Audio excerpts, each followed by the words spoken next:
Without objection, the chair is authorized to declare recesses of the subcommittee at any time. We welcome everyone to this morning's hearing on facial recognition technology, examining its use by law enforcement. Before we begin, I would like to remind members that we have established an email address and distribution list dedicated to circulating exhibits, motions, or other written materials that members might want to offer as part of our hearing today. If you would like to submit materials, please send them to the email address that has been previously distributed to your offices, and we will circulate the materials to members and staff as quickly as we can. I would also ask all members to mute your microphones when you are not speaking. This will help prevent feedback and other technical issues. You may unmute yourself anytime you seek recognition. I will now recognize myself for an opening statement. As I said, good morning and welcome to a very important hearing, one that I hope will generate not only an understanding, but as I will ask a number of witnesses, legislative fixes that may be relevant and important in this rise of technology, matched against a document that has been a living document for more than a century, obviously centuries, and that is the Constitution of the United States of America. Like many other leaps forward in technology, facial recognition technology offers our society both promise and peril. Proponents extol the potential benefits of modernized policing, greater certainty in law enforcement, safer borders, and ultimately a more efficient criminal justice system. At the same time, facial recognition systems have clear potential for misuse, have been found to be inaccurate at identifying certain groups of people. Moreover, the technology and how it has been used in prosecution raises, as I said earlier, constitutional concerns that call into question the basic tenets of fairness and due process underpinning all criminal prosecutions. The criminal consequences implicated by these darker elements of facial recognition technology warrant closer examination by this body. Congress has found itself at a disadvantage in understanding this powerful tool because the information on how law enforcement agencies have adopted facial recognition technology remains underreported in non-existent. Today, we are beginning facial recognition technology out of the shadows of and into the light. This dialogue must start with the simple question of whether this technology is sufficiently accurate to justify its use by the police, and if the risks of depriving someone of their liberty unjustly are too great. To add untested and unvetted facial recognition technology to our policing would only serve to exacerbate the systemic issues still plaguing our criminal justice system. Worse, large-scale adoption of this technology would inject further inequity into a system at a time when we should be moving to make the criminal justice system more equitable for Americans, as we're working very hard to pass the George Floyd Justice and Policing Act that was passed out of this particular committee some many months ago. There are many unknowns, but we can be certain of one thing. Most, if not all, facial recognition systems are less accurate for people of color and women. For the most part, we can be confident that the darker your skin tone, the higher the error rate. Studies have found error rates in facial recognition software to be up to 34% higher for darker skinned women than lighter skinned men. It is not just sometimes wrong, it can be wrong up to a third of the time. Additionally, a 2019 study by the National Institute of Standards and Technology found empirical evidence that most facial recognition algorithms exhibit demographic differentials that can worsen their accuracy based on a person's age, gender, or race. According to the study, systems varied widely in their accuracy and depending on the algorithm and type of search. America is a multicultural, multi-ethnic nation. This is particularly important as it relates to these findings. Asian and African American people were up to 100 times more likely to be misidentified than white men. Native Americans had the highest false positive rate of all ethnicities. Women were more likely to be falsely identified than men. The elderly and children were more likely to be misidentified than those in other age groups.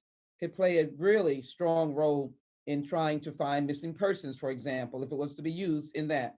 And middle-aged white men generally benefited from the highest accuracy rates. Yet, in spite of these flaws, facial recognition technology is being rolled out across the country and has, in many instances, proven valuable to law enforcement. From the largest federal law enforcement agencies to small local police departments, facial recognition systems are quietly being incorporated into American policing. There lies the complexity because you have small departments, 18,000 in the United States, that may not have the training and are using these technologies. We have heard the success stories, such as facial recognition technology being used to identify the shooter in the tragic Capitol Gazette massacre and to help identify victims of sex trafficking by matching missing persons photos to online ads. Most recently, we have learned that facial recognition technology has been used to identify several of the insurrectionists who stormed the citadel of American democracy on January 6th. However, while we must applaud the utilization of new technology for the apprehension of domestic terrorists, this must be weighed against the fact that many of the systems, both privately owned or owned by government entities, operate with minimal transparency, limited oversight, and questionable informational security. Let me remind you again, 18,000 different police departments across America of varying sizes, varying training, varying technology capability. And again, it is noted that they are using technology, again, with minimal transparency, limited oversight, and questionable informational security. In some cases, individual employees are testing this private software without the knowledge or approval of their superiors or supervising agencies. Without notice, many communities find facial recognition systems deployed in their neighborhoods. The adoption and use of facial recognition systems must involve community consideration, technological evaluation, and sober legal analysis. As these trends have developed, the federal government has been largely absent. What we do not know towers over what we do, and there needs to change. Seemingly little thought has been put into the widespread adoption of a technology that could materially alter community interactions with law enforcement. This is the issue this committee hopes to correct today and going forward. This hearing is not meant to prejudge facial recognition technology or its value to law enforcement, but rather it is an important first step to proactively engage with this technology and adapt our laws accordingly. As I indicated, it is important that out of this committee hearing, we also work on productive and constructive legislation as needed. I'm looking forward to engaging with the witnesses about the benefits and pitfalls inherent in facial recognition technology and to forging a way forward or towards transparency, equity, and accountability in its use. It is now my pleasure to recognize the ranking member of the committee, subcommittee, the gentleman from Arizona, Mr. Biggs, for his opening statement. Madam Chair, I thank you for yielding time to me, and I thank you for holding this very important hearing on facial recognition technology and its use by law enforcement. I think there is so much of what you just said that I can associate myself with. There are some things that I think that we can work together on a bipartisan basis, not just you and I, but hopefully all of the members of the United States Congress. Facial recognition technology is a powerful tool when used properly. But when used improperly or relied upon too heavily, it raises some very serious concerns and has some very real-world negative consequences. Today, we'll hear from a witness who was detained after the Detroit Police Department relied on facial recognition technology that pointed the finger wrongly at this man. Facial recognition technology is not perfect, and actually, quite honestly, it's far from it. In order to be reliable, images must be captured in the most favorable conditions with lighting, angle, aging, and other factors, ultimately reducing reliability. Worse yet, facial recognition algorithms perform poorly when tasked with analyzing the faces of women, people of color, elderly, and children. I'm also concerned about the potential First and Fourth Amendment erosions that facial recognition technology can cause. Law enforcement agencies could potentially use the systems for the surveillance of individuals not involved in any suspicious activity whatsoever. Moreover, Federal law enforcement agencies, with assistance from their state and local law enforcement partners, have access to images of an overwhelming number of otherwise law-abiding citizens. State motor vehicle agencies possess high-quality photographs of most citizens that are a natural source for facial recognition programs and could easily be combined with public surveillance or other cameras in the construction of a comprehensive system of identification and tracking. Federal law enforcement agencies are also not limited to facial recognition technology systems they control or those controlled by other law enforcement partners at the state and local level.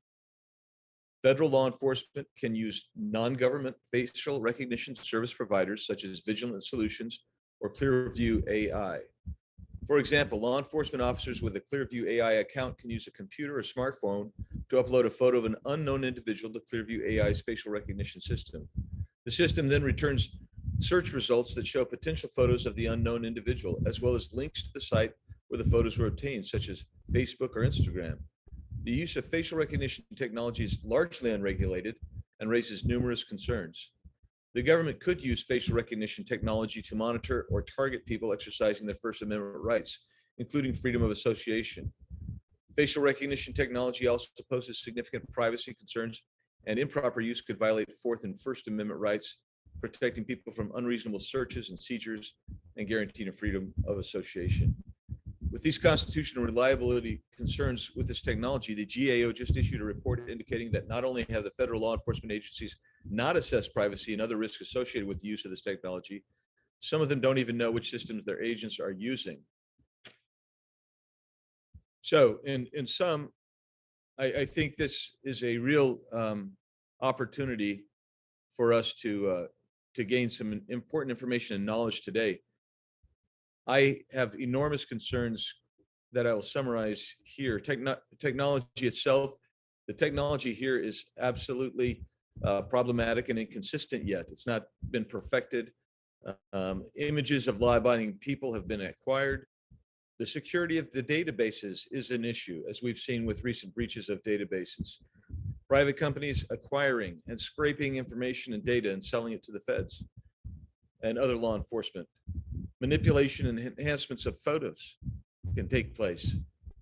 It expands the surveillance state that we've been railing against. The GAO reports gave some important concerns.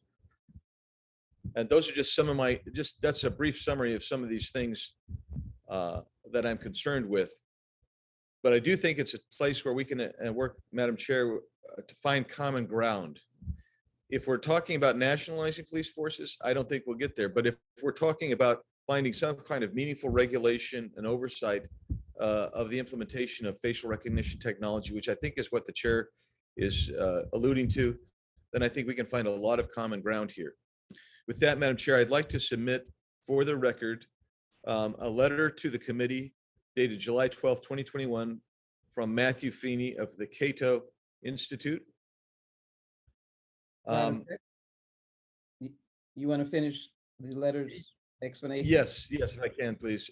Also, I wish to submit an article from American Military News from July of 2021 regarding the Capitol Police adoption of Army surveillance gear to monitor Americans and identify threats.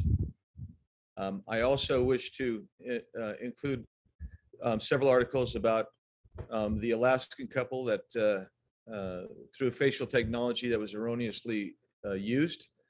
And that was one would be an AP News article entitled Riots, Technology, Capitol Siege, Government and Politics. Another one from Alaskan News Source and another one from homenews.com, if possible, Madam Chair. Without objection, so ordered. I thank the ranking member of the subcommittee for his presentation and his opening statement. And I do believe that, as I indicated, that we should be engaged in both oversight and legislative response. And I would like to find common ground with our colleagues, because I think this is very, very important, both in terms for law enforcement and the utilization thereof, but also for the constitutional principles in which we all believe in. It's now my pleasure to recognize the distinguished chairman of the full committee, the gentleman from New York, Chairman Nadler, for his opening statement. Well, thank you very much. I thank Chairwoman Jackson Lee for convening this hearing on the use of facial recognition by law enforcement. Facial recognition technology is now able to capture images and analyze them in ways that would have been completely impossible only a decade ago. In some cases, the technology enables the real-time surveillance and matching of individuals in a crowd. As facial recognition technology has proliferated in a manner largely unchecked by Congress, we now live in a world where biometric data is collected by private businesses, schools, state and local agencies, and, as is the focus of this hearing, by law enforcement agencies at all levels of government. And there is the tension that we must address. On the one hand, this technology is now a commonplace fixture in our lives. On the other hand, most Americans have little understanding of how the police use facial recognition technologies to conduct surveillance of communities across the country, for better or for worse. Thanks to the work of the Government Accountability Office, we have our first glimpse into federal law enforcement's use of facial recognition technology. In its recent study, GAO found that 20 of the 42 federal law enforcement agencies surveyed use some form of facial recognition technology. But this report, although an important first step, leaves many unanswered questions about how the technology is used, when it is used, and what type of mechanisms are in place to guard against abuse or to protect sensitive data. For example, of the 14 federal agencies that said they used non-federal systems, only one agency could provide the GAO with complete information about what systems their employees were actually using in the field. The picture at the state and local level is even more opaque, but we have received several disturbing reports of the misapplication of facial recognition technology by local police departments. For example, when attempting to match women and people of color. In some cases, facial recognition is deployed without proper consideration of due process rights. One witness here today, Mr. Williams, will testify to the profound impact that a misidentification under these circumstances can have on an individual's life. Simply put, Mr. Williams deserved better from the law enforcement agencies entrusted to use a technology that we all know is less accurate when applied to citizens who look like him. Facial recognition technology can be an important crime-fighting tool, but like all such tools, we need to ensure that the adoption of this new technology does not further erode trust between law enforcement and the communities they serve, and does not compound the unfairness of a criminal justice system that too often disproportionately impacts people of color. Today, the subcommittee begins to ask the critical questions surrounding police use of facial recognition technology. The hearing will not answer every question about the adoption of facial recognition technology by law enforcement, but my hope is that we will take another important step toward balancing the needs of law enforcement agencies, the priority of keeping Americans safe from crime, and the valid concerns about this technology expressed by communities across this country. Our task is not an easy one. We want an America where every individual knows that they and their family are safe from harm, while our fundamental rights are protected. We want an America where law enforcement has the tools it needs to protect and serve, but with clear guidelines and rules that prevent those tools from being abused. Understanding how to make that vision real at a moment when technology keeps changing and evolving will take a tremendous amount of work, but this is worth doing. Again, I thank the chairwoman for calling this hearing. I look forward to hearing from our witnesses, especially Bertram Lee, who once worked for my office way back when. It's good to see you, and I look forward to your testimony. I thank all of the witnesses for taking the time to engage with us on this important topic, and I look forward to their testimony, and I yield back the balance of my time.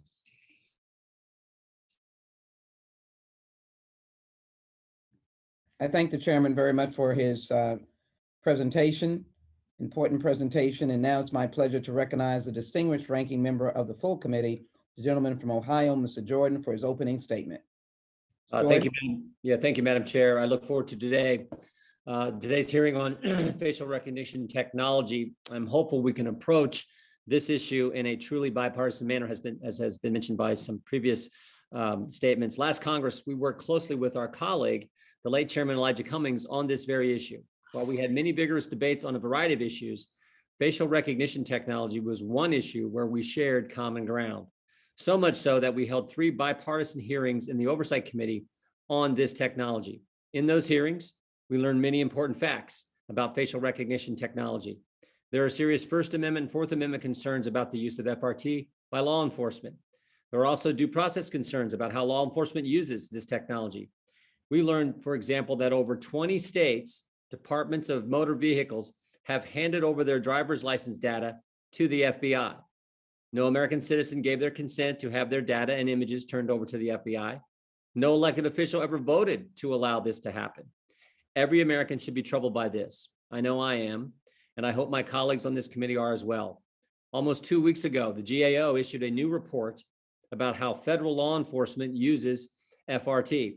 This report makes clear that the federal law enforcement agencies using facial recognition technology haven't even assessed the risk when using this technology. If they haven't even assessed the risk, they certainly aren't taking them into consideration when they're using the technology. GAO surveyed federal law enforcement agencies on their use of facial recognition technology. 14 agencies that reported using the technology to support criminal investigations also reported using systems owned by non-federal entities. Only 1 agency had awareness of what non-federal systems are used by its employees. In other words, not only are federal law enforcement agencies not assessing the risk of using facial recognition technology, most don't even know which systems their employees are using. I imagine it's difficult for a federal agency to assess the risk of using a system if it doesn't even know which system it is using. I look forward to learning more from GAO on this recent report and our other witnesses on the path forward. With that, Madam Chair, I yield back. I thank the gentleman for his opening statement. Without objection, all other opening statements of our members will be included in the record. I will now introduce today's witnesses, and let me again thank them for their participation. This is a virtual hearing that is no less crucial and important, and we thank you for participating in that manner of technology. The first witness, Director Greta Goodwin. Greta L. Goodwin is a director in the Homeland Security and Justice team at the U.S. Government Accountability Office, where she leads GAO's work on justice and law enforcement issues. Her portfolio includes federal law enforcement in oversight and training, civil liberties, civil rights, vulnerable populations, the federal prison system, and the federal judiciary. Director Goodwin has a PhD and a master's degree in economics from the University of Nebraska Lincoln and a bachelor's degree in economics from the University of Houston. Glad to see there's a Houston connection and the university that I happen to represent. Welcome. Professor Barry Friedman serves as the faculty director of the Policing Project at New York University School of Law, where he is the Jacob D. Fuchsberg Professor of Law and affiliated professor of politics. Professor Friedman has taught, litigated, and written about constitutional law, the federal courts, policing, and criminal procedure for over 30 years, and has produced numerous books and articles appearing in various scholarly journals and popular media outlets. Friedman graduated with honors from the University of Chicago and received his law degree, magna cum laude, from Georgetown University Law Center. Welcome. Robert Williams is a 43-year-old man who lives in Farmington Hills, Michigan, with his wife and 2 young daughters. He works as a logistics planner in the automotive industry. Mr. Williams was wrongfully arrested by the Detroit Police Department in 2020 when facial recognition technology misidentified him. Mr. Williams, we apologize to you and very grateful for the testimony that you will be presenting here today. Welcome. Bertram Lee Jr. Is a counsel for media and technology at the Leadership Conference on Civil and Human Rights, where he works to advance the interests of marginalized communities in technology and media policy. His portfolio includes broadband access, media diversity, facial recognition, law enforcement surveillance technologies, Section 230 of the Communications Decency Act, algorithmic bias and artificial intelligence. Previously, Mr. Lee worked as policy counsel at Public Knowledge and at the U.S. House Committee for Education and Labor under Chairman Robert C. Scott. He received his JD from Howard University School of Law and his BA from Haverford College. Welcome. Kara Frederick is a research fellow in the Center for Technology Policy at the Heritage Foundation. Her research focuses on big tech and emerging technology policy. Among her prior roles, Ms. Frederick was a fellow at the Center for New American Security, served as a senior intelligence analyst for a U.S. Naval Special Warfare Command, and helped create and lead Facebook's global security and counterterrorism analysis program. She received her MA in War Studies from King's College London and her BA in Foreign Affairs and History from the University of Virginia. Welcome. Professor Jennifer Lauren serves as a Wright C. Morrow Professor at the University of Texas School of Law, where she studies and writes about law and institutional design shape the functioning of criminal justice institutional. She also currently serves as reporter to the American Bar Association's Criminal Justice Standards Task Force and is a former chair of the Texas Capital Punishment Assessment Team, organized under the auspices of the American Bar Association. Professor Lauren received her undergraduate degree in politics from Earlham College and her JD from Columbia Law School. Welcome to you from Texas. Brett Tolman is the executive director for Right on Crime. He is the founder of the Tolman Group and previously served as a shareholder at the law firm of Ray Quinney and Nebuchadnezzar, PC. Previously, Mr. Tolman also served as U.S. Attorney for the District of Utah and was selected by Attorney General Michael McKenzie to serve as a special advisor to the Attorney General on national and international policy issues affecting the United States attorneys in the Department of Justice. Prior to becoming U.S. Attorney, Tolman served as legal counsel to the United States Senate Judiciary Committee. He received his BA and his JD from Brigham Young University. Welcome. Dr. Cedric Alexander is a law enforcement expert with over 40 years of experience in public safety. He has appeared on national media networks to provide comment on police community networks to provide interests in that area and has written numerous editorials and books on the subject. Previously, Dr. Alexander has served as Deputy Commissioner of the New York State Division of Criminal Justice Services, as Chief of Police of DeKalb County, Georgia, and as National President of the National Organization of Black Law Enforcement Executives, a very powerful law enforcement organization. He was also appointed to serve as President Obama's Task Force on 21st Century Policing, received a BA and a master's degree from St. Thomas University in Miami, Florida, and a doctorate from Wright State University. Welcome. Usually I stand when I provide the oath, but we welcome our distinguished witnesses and we thank them for their participation today. And so I'll begin by swearing in our witnesses. If you would please turn on your audio, make sure I can see your face and your raised right hand while I administer the oath. Please unmute and let me see your raised right hand. Do you swear or affirm under penalty of perjury that your testimony you are about to give today to be true and correct to the best of your knowledge, information, and belief, so help you God? I do. Yes, I do. Here at Audible, I do. I do. I do. I do. Thank you so very much. Let the record show the witnesses have answered in the affirmative. Thank you so very much. Please note that each of your written statements will be entered into the record in its entirety. Accordingly, I ask that you summarize your testimony in 5 minutes. There is a timer in the Zoom view that should be visible on your screen. Director Goodwin, you may begin. Welcome. You're recognized for 5 minutes. Thank you. Chairman Nadler, Chair Jackson Lee, Ranking Member Jordan, Ranking Member Biggs, and members of this subcommittee. I'm pleased to be here today to discuss federal law enforcement's use of facial recognition technology. Use of this technology has expanded in recent years, and questions exist regarding the accuracy of the technology, the transparency in its usage, and the protection of privacy and civil liberties when the technology is used.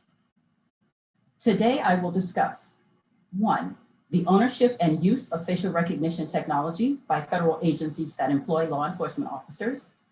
2, the types of activities these agencies use the technology to support. And 3, the extent that these agencies track employee use of the technology, especially those owned by non-federal entities, as well as the potential privacy and accuracy implications. We surveyed 42 federal agencies that employ law enforcement officers. 20 of them reported that they owned a system with facial recognition technology, or used another entity's system.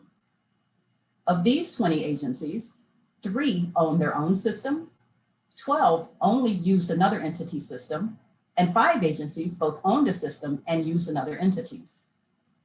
These agencies noted that some systems can include hundreds of millions or billions of photos.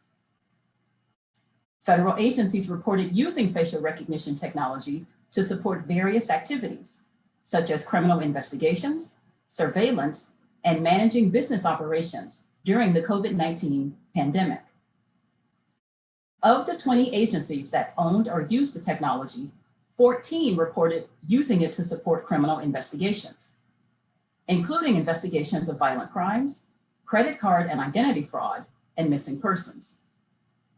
Looking more closely at these 14 agencies, some of them told us that they used the technology last summer to support criminal investigations related to civil unrest, riots, or protests following the killing of Mr. George Floyd in May of 2020. In addition, a few of these agencies told us they used the technology on images from the US Capitol attack on January 6th of this year to generate leads for criminal investigations. Of these 14 agencies, we found that 13 did not have complete, up-to-date information on what non-federal systems are being used by their employees. So agencies have not fully assessed the potential risk related to privacy and accuracy of using these systems. To be clear, some agencies knew that employees were using certain systems. For example, agencies may have had formal agreements with states or contracts with private companies. However, many agencies had to poll their employees to answer our questions, and multiple agencies initially told us they didn't use the technology and later changed their answers after talking with employees. What these 13 agencies all have in common is that they don't have a process to track what federal systems employees are using. Although the accuracy of facial recognition technology has increased dramatically in recent years, risks still exist that searches will produce inaccurate results. If a system is not sufficiently accurate, it could unnecessarily identify innocent people as investigative leads. The system could also miss investigative leads that would otherwise have been revealed. Moreover, the technology's high error rates for certain demographic groups could result in adverse consequences for individuals. Accordingly, we recommended that agencies implement a mechanism to track what non-federal systems with facial recognition technology are used by employees to support investigative activities, and assess the risk of using such systems, including privacy and accuracy related risks. Facial recognition technology's capabilities are only going to grow stronger. If law enforcement agencies do not know if or how their employees are using the technology, then they cannot ensure that the appropriate protections are in place. Chairman Nadler, Chair Jackson Lee, Ranking Member Jordan, Ranking Member Biggs, and members of this subcommittee, this concludes my remarks. I'm happy to answer any questions you have. Thank you for your testimony. I'm now pleased to recognize Professor Barry Friedman for 5 minutes. Chair Jackson Lee, Chair Nadler, Ranking Members Jordan and Biggs, members of the subcommittee, I want to thank you for giving me the opportunity to testify today. As my introduction indicated, I am the founding director of the Policing Project at New York University School of Law. I wanted to tell you our mission because it relates directly to what you're doing today. We are an organization that partners with all stakeholders. We work in impacted communities impacted by law enforcement. We also work closely with law enforcement agencies with the goal of bringing to policing democratic accountability, transparency, and equity, particularly around issues of race. I want to stress 2 parts of that because I think they relate directly to this hearing. First, the issue of democratic accountability. It's our position, this is one of my key points that I'd like to make today, that these technologies should not be used without proper democratic accountability. Accordingly, I commend the subcommittee for having this hearing to pursue what I think is essential legislation in this area. And second, I want to stress that we do work with all stakeholders across the ideological spectrum, and I was incredibly gratified to listen to all of the members who spoke to the need and the ability to work in a bipartisan way on this issue. I believe that we can, that there are strong, passionate feelings about this technology. It's a very powerful technology, but there is a way forward on the technology. And the question is, how do we get there? So I want to turn to that. The approach that we use at the Policing Project is one of, particularly for emerging technologies around policing, is one of cost-benefit analysis. We look at the benefits of the technology. And as many of you said, there are definitely benefits that can be obtained from this technology. And then we look at the costs. And as many of you have indicated, there are very, very serious costs, very, very serious potential harms. There are racial harms from the disparities. There are privacy harms. There are harms of giving too much power to government, as we can all see by use of this technology by totalitarian governments. There are concerns about the First Amendment.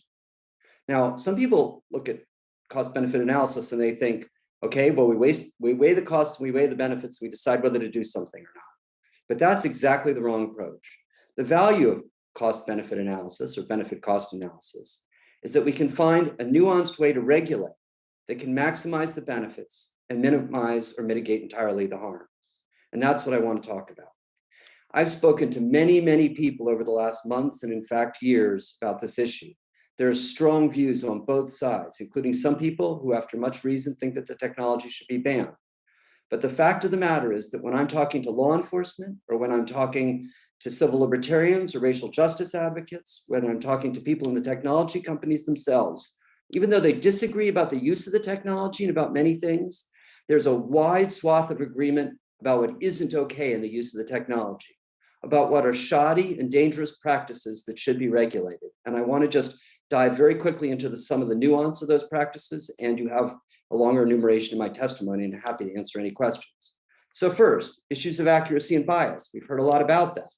And I think it's time, and I hope that we will all stop saying things like the technology is 87 or 93 or 95% accurate. That doesn't mean anything. We should be talking about false negatives and false positives. That's what matters. But the truth of the matter is we don't know anything about the accuracy of this technology when law enforcement uses it. And that is because law enforcement uses the technology in a way different than it has been tested by NIST. Law enforcement uses different probe images than NIST has tested. Law enforcement uses much larger databases than NIST has tested. As you think about it, the error rates just increase as the databases get larger. And we don't even know if NIST has tested the actual the algorithms that law enforcement is using. Now, a lot of people say, okay, not to worry, there's a human in the loop. But now I would appeal to your common sense. We don't have enough science, but we have some. Humans in the loop can be a good thing or a bad thing. Humans in the loop would be a good thing if an independent individual who had no idea of what the algorithm had suggested identified the same person. Humans in the loop are problematic if all they're doing is confirming what the algorithm told them.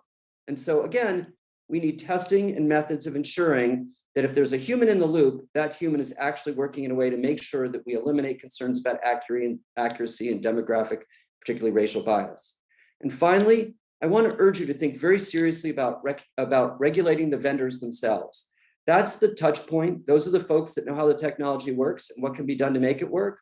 They could work on what are acceptable probe photos, what are the right settings to make sure we get accurate results. I have a long list of things the vendors could regulate, but I'm out of time. And so I'm just going to thank you for listening to my testimony and happy to answer questions. Thank you very much, Professor Friedman. It's now my pleasure to recognize Mr. Robert Williams and welcome Mr. Williams. Again, I indicated my apologies. We are the presiders over law enforcement in this nation, and certainly we welcome your very important testimony. Thank you. You're recognized for 5 minutes.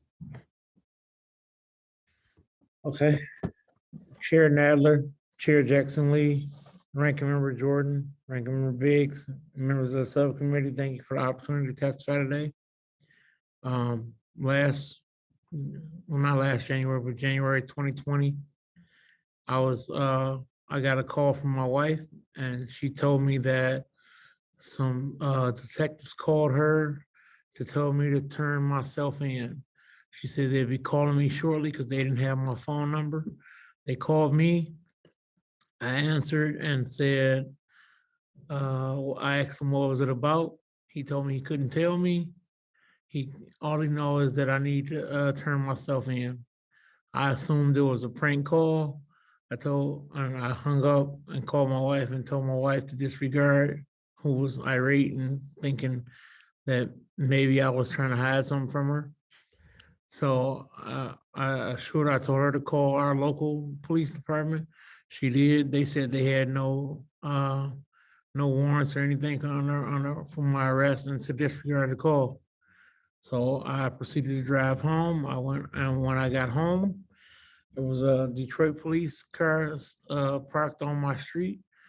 And when I pulled in the driveway, he pulled in my driveway and blocked me in as if I was gonna make a run for it. He pulled up. He said, "Are you Robert Williams?" I said, "Yes, I am." He said, "You're under arrest." I said, "Whoa, you can't just arrest me for that. What am I under arrest for?" He said, "Don't worry about it," and proceeded to put the handcuffs on me. I told my wife and my kids who were coming out the house at the time, "Don't worry about it. They're making a mistake. I'll be right back." Unfortunately, I wasn't right back. I ended up spending 30 hours in jail. At the detention center.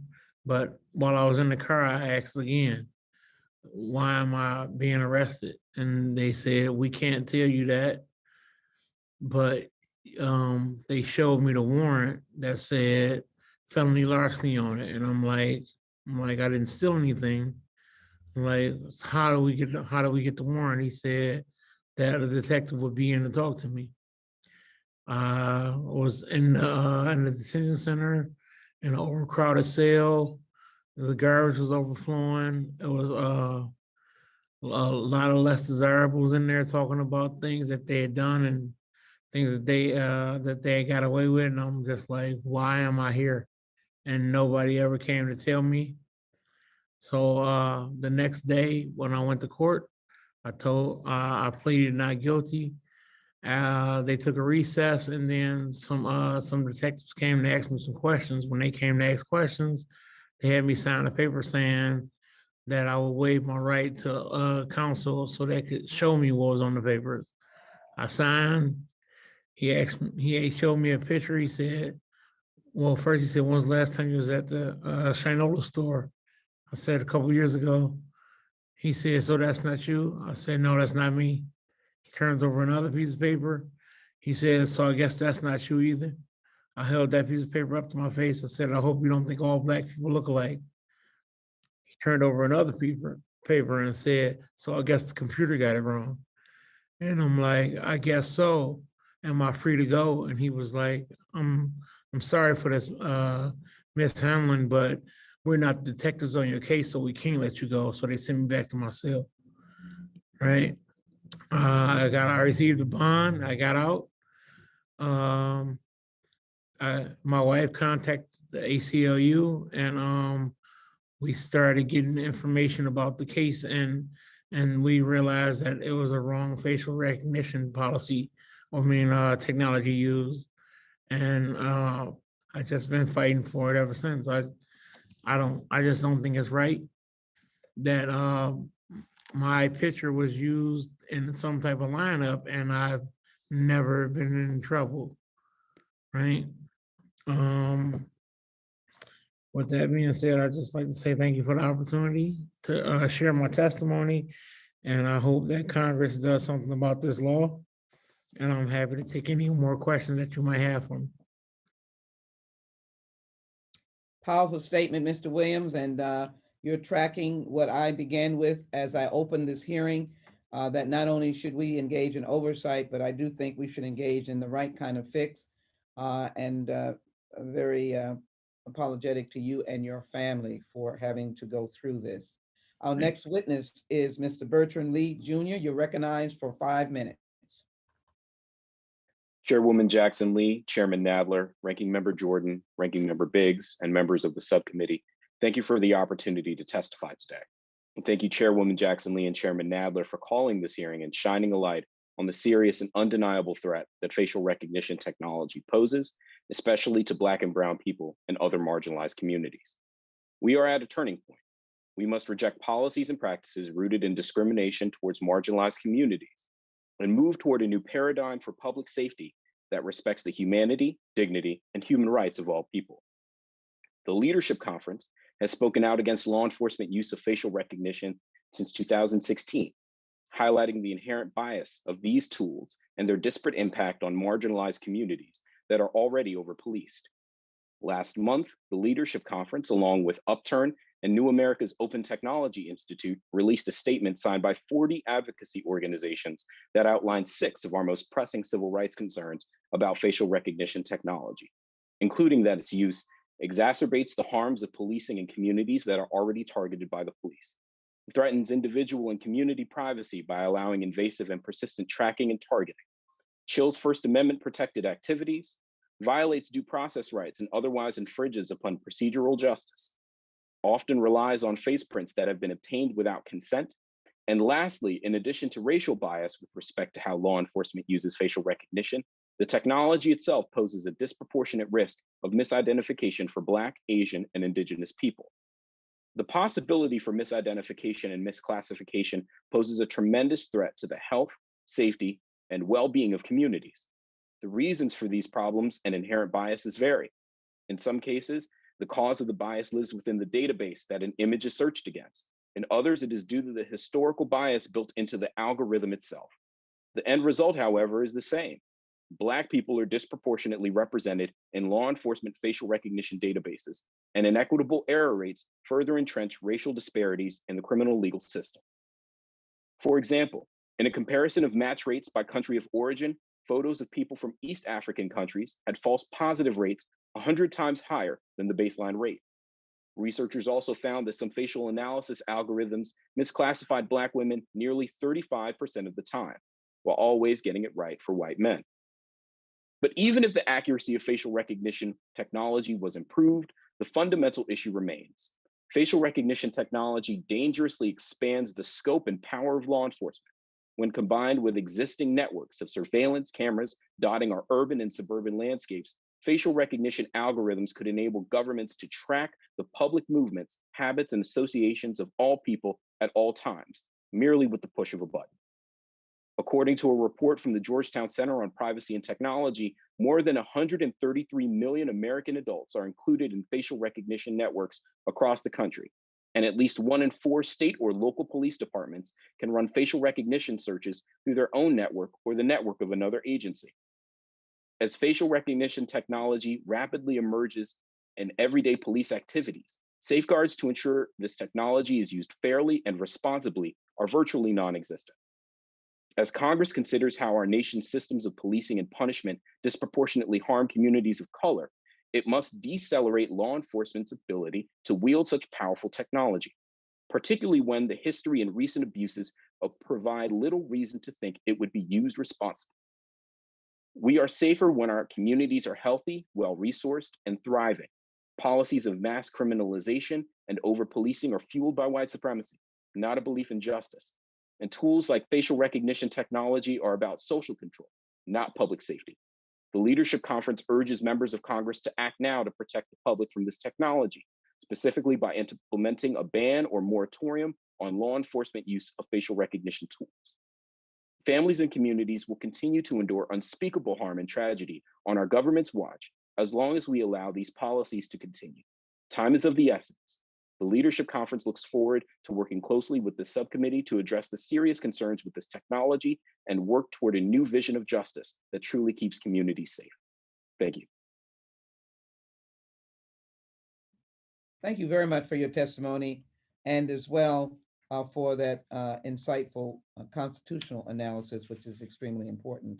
I'd now like to recognize Ms. Kara Frederick for 5 minutes. Chair Nadler, Chair Jackson Lee, Ranking Member Jordan, Ranking Member Biggs, thank you for the opportunity to testify today. In 4 years, a projected 6 billion people will have access to the internet, with 80 billion devices connected to the web. This creates profound digital surveillance opportunities, and facial recognition is a standout capability. Some uses of facial recognition comprise legitimate public safety imperatives, finding the Capitol Gazette shooter, as the chairwoman mentioned, and detecting individuals using fake passports. But the potential for abuse by agents of the state is also high. Risks are manifold, like inaccurate algorithms and data security vulnerabilities. But I want to focus on 3 risks in particular. Number 1, the circumscription of civil liberties and individual privacy. The FBI is leading the way in the use of facial recognition for domestic surveillance. Today, the Bureau has access to over 640 million photos, in some cases through the use of private companies that scrape social media sites unbeknownst to the subjects. Number two, outsourcing that surveillance to unaccountable private companies. Reports that the Biden administration intends to expand the use of private companies unencumbered by constitutional strictures and with a history of reckless privacy practices are troubling. Although government entities like DHS have long used private firms to identify patterns in publicly available information, a renewed push to make use of outside expertise for domestic spying on the heels of the new White House plan to counter domestic extremism portends potential Fourth Amendment concerns. Such impulses to outsource domestic surveillance can lead to more expansive monitoring by law enforcement, which leads to the third risk: the potential integration of facial recognition data with other PII through the expansion of mass surveillance. The technical capabilities are already here. Now, multiple data sources can be aggregated and synchronized to allow governments to look for patterns in citizens' behavior. Faster networks with lower latency provide quick transmission and higher throughput to handle increased data flows. More compute power and options, along with developments in machine learning and analytics that extract value from data, all fit together in mutually reinforcing ways, combining to weave diverse data streams into a grid of total surveillance if desired. This can engender a climate of fear, self-censorship, and the chilling of free speech and the right to peaceably assemble in public places. While authoritarian powers like China are at the bleeding edge of using facial recognition for internal control, the demonstrated inclination by governments to expand these powers in democratic nations renders the slope a slippery one. And we know that once these powers expand, they almost never contract. The trend lines are foreboding. The United States nearly matches China in its surveillance coverage, with 1 camera for every 4.6 people, compared to China's 1 for 4.1 individuals. Municipalities are using COVID as justification for expanded surveillance, as in the case of Petrie Corners, Georgia, which became the first US city to use AI-driven smart cameras to monitor social distancing and the use of masks this year. Combined with near historic low levels of public trust in the government to do what is right, the unfettered deployment of these technologies will continue to strain the health of the body politic without immediate and genuine safeguards. Technology has long outpaced our efforts to govern it. To constrain abuse and bound expansion, Congress should establish a federal data protection framework with appropriate standards and oversight for how US user data is collected, stored, and shared by federal, state, and local entities. The initial focus of the effort should establish clear policies on data retention, categorize biometric surveillance data as sensitive data, limit interoperability and data integration practices to stymie mass surveillance. Congress should ensure that US identity management systems are secure and reliable based on proper standards and measurements and in accordance with NIST guidelines. Programmers should build in data privacy protections in the design phase, testing new methods of encryption or differential privacy, decentralized models of data storage, or federated models of machine learning for these systems. In sum, the debate over public safety and privacy trade-offs in our republic provides an opportunity for us to embed technology with privacy protections from the outset and to shore up a system of checks and balances to address privacy infringements that do occur. But we are balanced on a razor's edge. How we decide to use and safeguard these technologies today either draws us closer to the free and open republic we should be, or closer to the authoritarian states whose surveillance practices we profess to abhor. I look forward to taking your questions. Thank you very much for your testimony. We're now able to recognize Professor Lauren for 5 minutes. Chair Jackson Lee, Chair Nadler, Ranking Member Biggs, Ranking Member Jordan, and members of the subcommittee, thank you very much for the opportunity to address the subcommittee on the topic of facial recognition technology. I will speak to a small but important sliver of this vast and complex topic that intersects with my own research and teaching on forensic science and criminal investigation and adjudication. The 3 bottom line points I want to leave you with are these. First, although facial recognition technology matches have not been held to be admissible in evidence in criminal cases, law enforcement use of facial recognition to identify suspects does form the basis for arrests, criminal convictions, and periods of incarceration in the federal and state systems. Second, While facial recognition has the capacity to be highly accurate under ideal conditions, there is greatest cause for concern about accuracy when used in criminal investigations. And third, that the criminal legal system is not itself well designed to screen out mistaken or unreliable fruits of facial recognition technology. To begin with the first point, facial recognition technology does lead to deprivations of liberty. Courts do not currently admit testimony or other evidence of facial recognition matches to establish that a defendant is the perpetrator of a crime. However, evidence of facial recognition matches has been relied upon by courts in stages of criminal cases that are not governed by rules of admissibility. For example, in bail hearings to support decisions ordering pretrial detention, and in sentencing to find facts that enhance a defendant's sentence. Perhaps more critically, the overwhelming majority of criminal prosecutions begin and end with no presentation of evidence before a jury at all. I refer, of course, to the nearly 98% of federal criminal convictions obtained through guilty plea. In those cases, and given the designedly low evidentiary threshold of probable cause to arrest, facial recognition generated matches can generate a criminal conviction without any courtroom testing of the government's evidence. Moreover, even when facial recognition is used by law enforcement only to generate an initial lead, that early facial recognition match has the potential, particularly given the stickiness of cognitive biases and the very real potential for facial recognition matches to influence subsequent identifications, as Professor Friedman indicated, the capacity to send investigators down an erroneous path that, even if ultimately corrected, has enormous consequence for a wrongly accused individual like Mr. Williams. The fact that facial recognition is shaping outcomes in criminal investigation and adjudication would be of little concern if there were no reason to question its accuracy as a means of identifying suspects. But as others have already noted today, despite significant advances, significant concerns remain about facial recognition's accuracy. There are at least two reasons why the criminal investigative context raises special worries.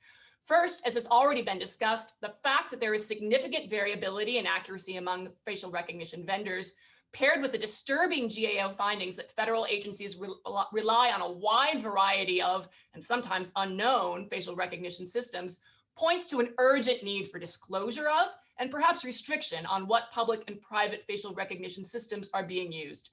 Second, aside from variability and disparity in accuracy across algorithms, law enforcement use of facial recognition to identify criminal suspects raises special accuracy concerns because it is particularly likely that less than ideal images will be used in such procedures. Studies of facial recognition that find low error rates do so only when using cooperative staged images. Declines in accuracy are consistently seen when using images not captured under ideal circumstances, precisely the types of images that are used in criminal investigations. Finally, none of this might give rise to a need for legislative intervention if the criminal legal system already possessed adequate means to police investigative use of facial recognition. It does not. Partly this is due to the fact that as long as facial recognition matches are used as investigative tools and not relied on as evidence in a criminal case, there's little opportunity for a defendant who's identified to challenge that practice in court. Additionally, however, restrictive discovery, the sharing of case information between the prosecution and defense, means that defendants are severely hobbled in litigating law enforcement use of facial recognition. In contrast to the regime in an increasing number of states, defendants in federal criminal cases do not have access to the government's investigative file. Indeed, defendants might not even learn that an early facial recognition match procedure was performed. Moreover, the trial-based timing of disclosure in federal criminal cases means little opportunity exists for the defense to vet the reliability of government evidence before entering a plea. And additionally, to date, defense claims that they are constitutionally entitled to information about facial recognition under the holding of the case Brady versus Maryland have gained little or no traction in courts. In sum, facial recognition is an alluring forensic tool with potential to accurately open otherwise unavailable investigative avenues. Troublingly, the federal criminal legal system is not well designed to smoke out questionable uses of the technology. I look forward to your questions. Thank you very much, Professor, for your testimony. Now I recognize Mr. Brett Tolman for 5 minutes. Mr. Tolman, you're recognized. Thank you. Thank you, Chair Jackson Lee, Ranking Member Biggs, and members of this subcommittee. Thank you for the opportunity to testify today. My name is Brett Tolman. I'm the Executive Director of Right on Crime, a conservative organization dedicated to the promotion of criminal justice policies that promote public safety, individual liberty, and whole communities. I've previously served as United States Attorney as a federal prosecutor and as chief counsel for crime and terrorism for the United States Senate Judiciary Committee. The first issue to address is a concerning lack of transparency and basic information relating to law enforcement's use of facial recognition technology. Many of the fundamental questions that you likely want and deserve answers to are currently unanswerable. Questions, simple questions such as how many law enforcement entities use facial recognition, how often do they use it, who is in their databases and why. Beyond those federal law enforcement agencies one might suspect of using facial recognition, like the FBI, there are a host of others with less apparent need who also use the technology. For example, the U.S. Fish and Wildlife Service and the Internal Revenue Service. Also discomforting are the sources of the photos supporting this technology. For example, the government utilizes millions of photos of law-abiding individuals collected from driver's licenses and passports. But private technology companies that contract with law enforcement have harvested billions of photos posted by unsuspecting users on platforms such as Facebook, YouTube, and even Venmo. This collection is an unprecedented invasion of privacy that places enormous undue control in the hands of the government and big tech, two entities not always known for their light touch or responsible use of power. Walking out the door in the morning can be an exercise in skipping from one camera to another. To this perpetual passive surveillance, law enforcement can potentially add recordings from body-worn cameras and the smartphone in an officer's pocket. In short, there are very few instances where law enforcement will not have the opportunity to subject a person of interest to facial recognition technology. Inevitably, the first temptation will be, and has been, to use facial recognition by default rather than necessity. Instead of limiting the practice to serious public safety risks or only after due process has been afforded an individual, officers may use and have already used the practice for run-of-the-mill interactions in minor cases. Our founding fathers deliberately and prudently enshrined in the Bill of Rights prescriptions on the wanton search of Americans as a necessary bulwark for freedom. It is hard to square those notions and protections with the unfettered use of a technology that can instantaneously reveal an individual's identity as well as potentially their association and prior movements. The unrestricted use of facial recognition bears little difference to allowing police to collect fingerprints or DNA from anyone and everyone they come across, an abuse that we clearly do not and should not tolerate. Furthermore, we cannot ignore the risk that facial recognition technology will be used to target certain Americans. Facial recognition can instantly strip away the anonymity of crowds and ultimately threaten our constitutional rights of assembly and association. Consider the chilling effect facial recognition could have if used to identify individuals at a political rally or a government protest.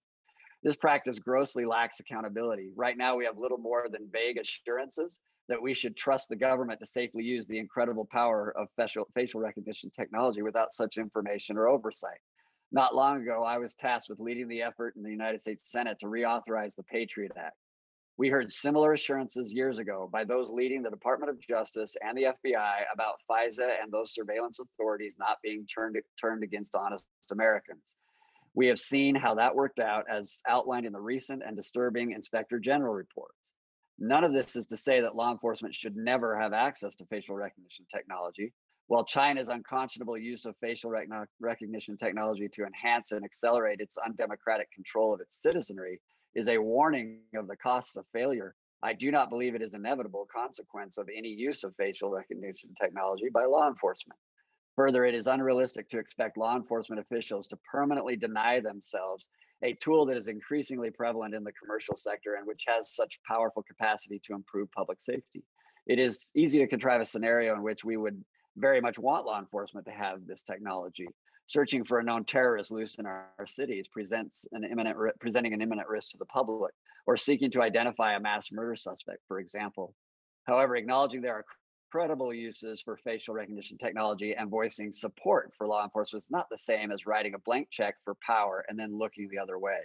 If nothing else, we need a reset in which law enforcement agencies must gain affirmative permission from relevant democratically elected representatives to use this technology prior to its use. That way, transparency, accountability, and proper use guidelines can be established. I look forward to answering your questions.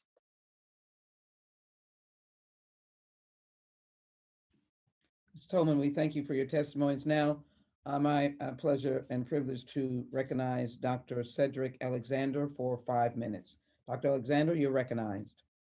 Thank you, and good morning, Madam Chair, and those who are ranking members and subcommittee members for the opportunity to be here with you. and I hail from the great state of Florida, Pensacola more specifically. So it's great being here with you. I'm going to try not to be redundant because maybe some of what I'm going to say has already been mentioned in the time that has been allocated.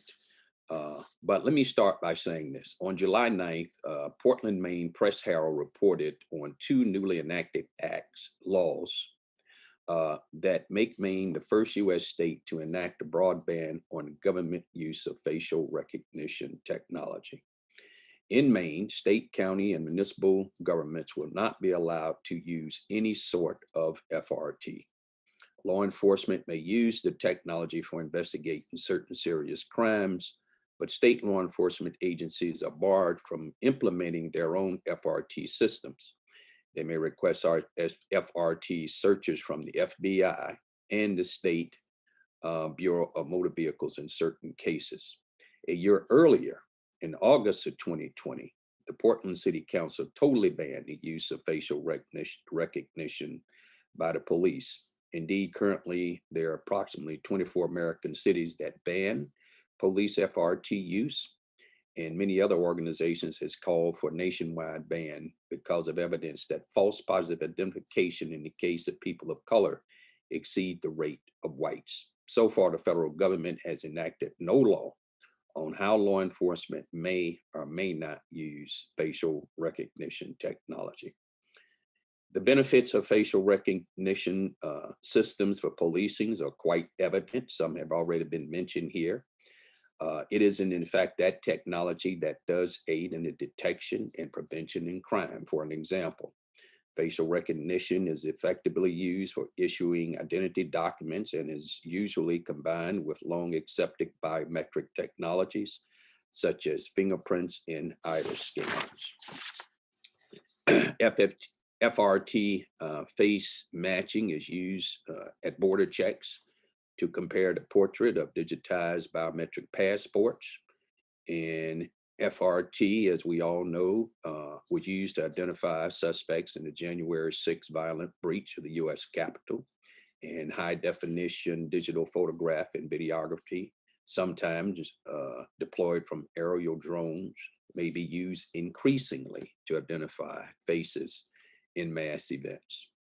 Currently, the FBI is a leading law enforcement agency that uses FRT, and it has developed technology and best practices to promote the intelligent use of technology to reduce error and protect constitutional rights.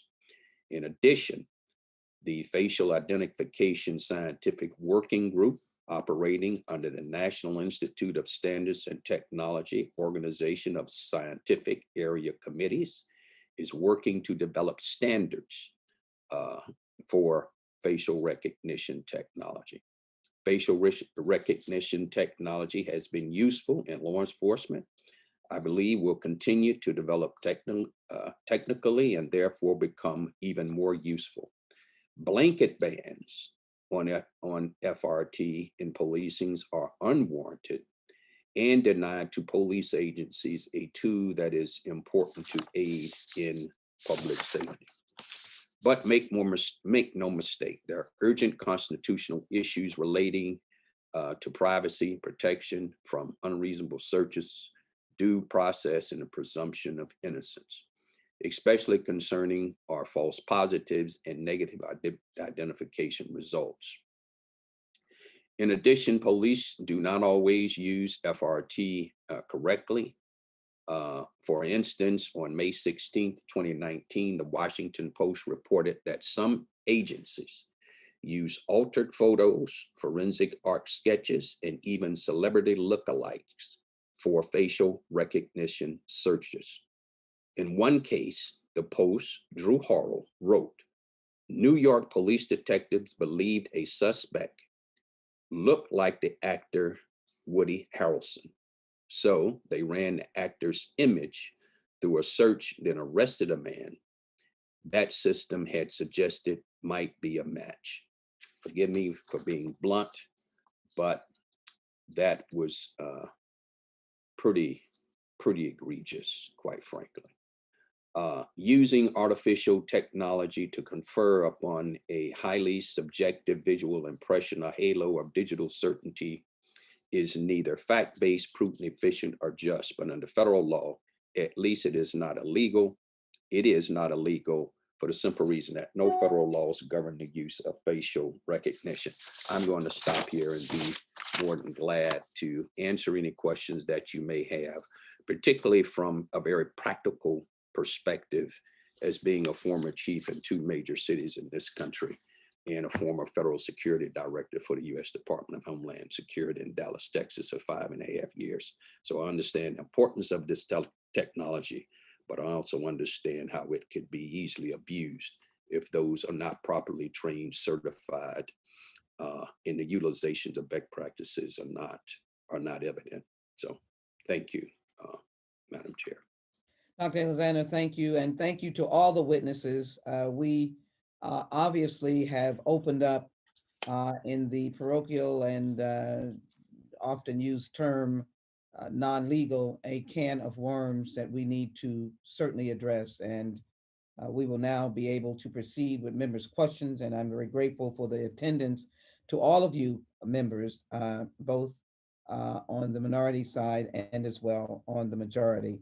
We will now proceed under the 5-minute rule with questions.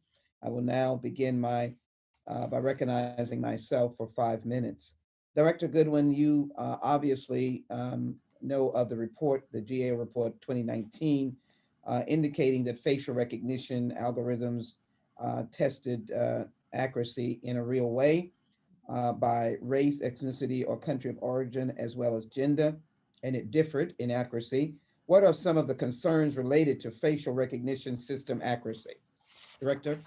Thank you for that, Madam Chair. So a number of concerns that we raised in our report around accuracy, and I'll just focus on one main one. So just in terms of, if you think about a person's face, it's distinct, it's typically doesn't change. If a person's face is, that information is breached or hacked, that is totally different than your password being breached, where you can change your password, but you cannot change your face. So in the report, we note this particular concern. The misidentification based on a facial image is of great concern, and we note that in our report. Thank you very much. Mr. Williams, you were wrongfully arrested in front of your wife and daughters, detained for 30 hours in a filthy, overcrowded detention center because of facial recognition. Your story is stunning, and particularly holding up a picture alongside of your face. Your good comment, do we all look alike? You were a suspect allegedly in a theft investigation. Prosecutors dropped the charges, and the Detroit police chief apologized for sloppy detective work.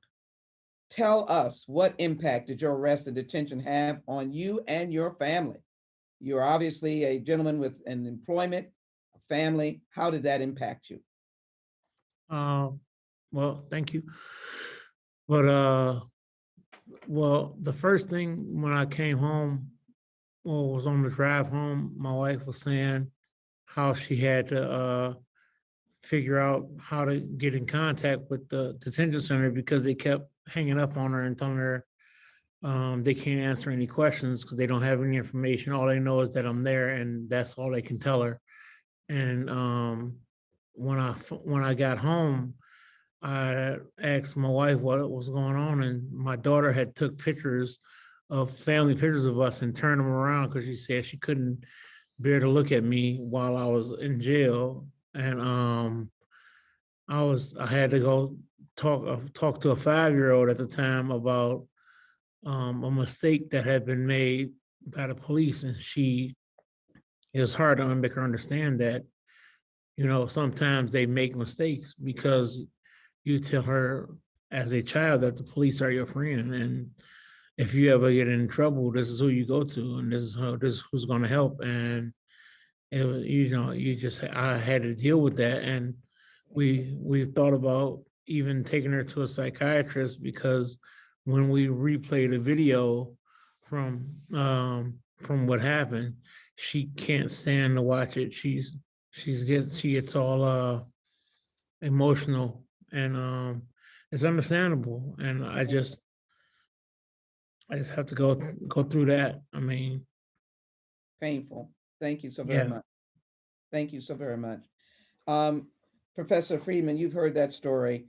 My time is short and I have one or two other questions. What are the privacy implications and risks to communities if a private company has access to the details of law enforcement investigations? And you might add your thought about a legislative fix or thought about how we address this question. Professor Friedman? Thank you, Chair. That was an incredibly moving story. I have kids and I can only imagine. You know, the problem, as I think Mr. Alexander pointed out, is that the use of this technology is a bit like the Wild West. There's no regulation. And when there's no regulation, we're going to have mistakes and we're going to have breaches and we're going to have all kinds of trouble. And there are uses of the technology for law enforcement, but we need a full set of regulations. And I've set out a bunch of them in my testimony. I think you could do a lot of this by regulating the vendors directly as a product moving interstate commerce. You could set a number of standards, including that the companies themselves have to regulate and identify what are effective probe images, what are the right size of the databases, what are the thresholds to avoid false positives and false negatives under different circumstances, that the technology is self-auditing so that we could know how it was used by law enforcement. So there's a lot of things that could be done. Thank you very much. Dr. Alexander, what are your suggestions on how law enforcement authorities can reduce the phraseology that the Detroit chief had to acknowledge sloppy detective work greatly without greatly reducing investigative efficacy? Dr. Alexander? Thank you, Madam Chair. I guess if having been a former chief and I had to respond in that way, that would certainly suggest to me that I have a larger systemic issue around way investigations are conducted and how people have interviewed. Here's the issue though for me. The technology is one in which we use every day. We pick up our cell phone, we use it to access calls or text messages, whatever the case may happen to be. The biggest issue here for me, and will continue to be, when you have victims such as Mr. Robert Williams, people who are innocently going along their way because of a failed ability for us in policing, quite frankly, and I say we because I have been there, the inability to train people appropriately. They have to be trained, there has to be certifications, there has to be best practices, and there needs to be certification, both, I believe, certainly at a state level and a federal level, that has to be ongoing. Because one thing that we know currently is that we don't train enough. But when you are utilizing that type of technology that can easily infringe upon someone's Fourth Amendment rights, I think we have to be very careful. But we also have to remember where we came from, even in DNA technology, where we there too have seen over the years, particularly in the past, we've seen DNA labs that were shut down because of people's inability to carry out that professional function based on certification and accuracy. And we don't want to find ourselves using this technology doing the same things that we have done in the past, because what it will continue to do, Congresswoman, is drive that proverbial wedge even further apart between good policing and communities across this country. And I don't think that's a road we want to continue to go down. Thank you so very much. My time has expired. I know that there are many other questions that I have interest in, but let me yield to the ranking member of the subcommittee, Mr. Biggs, for 5 minutes.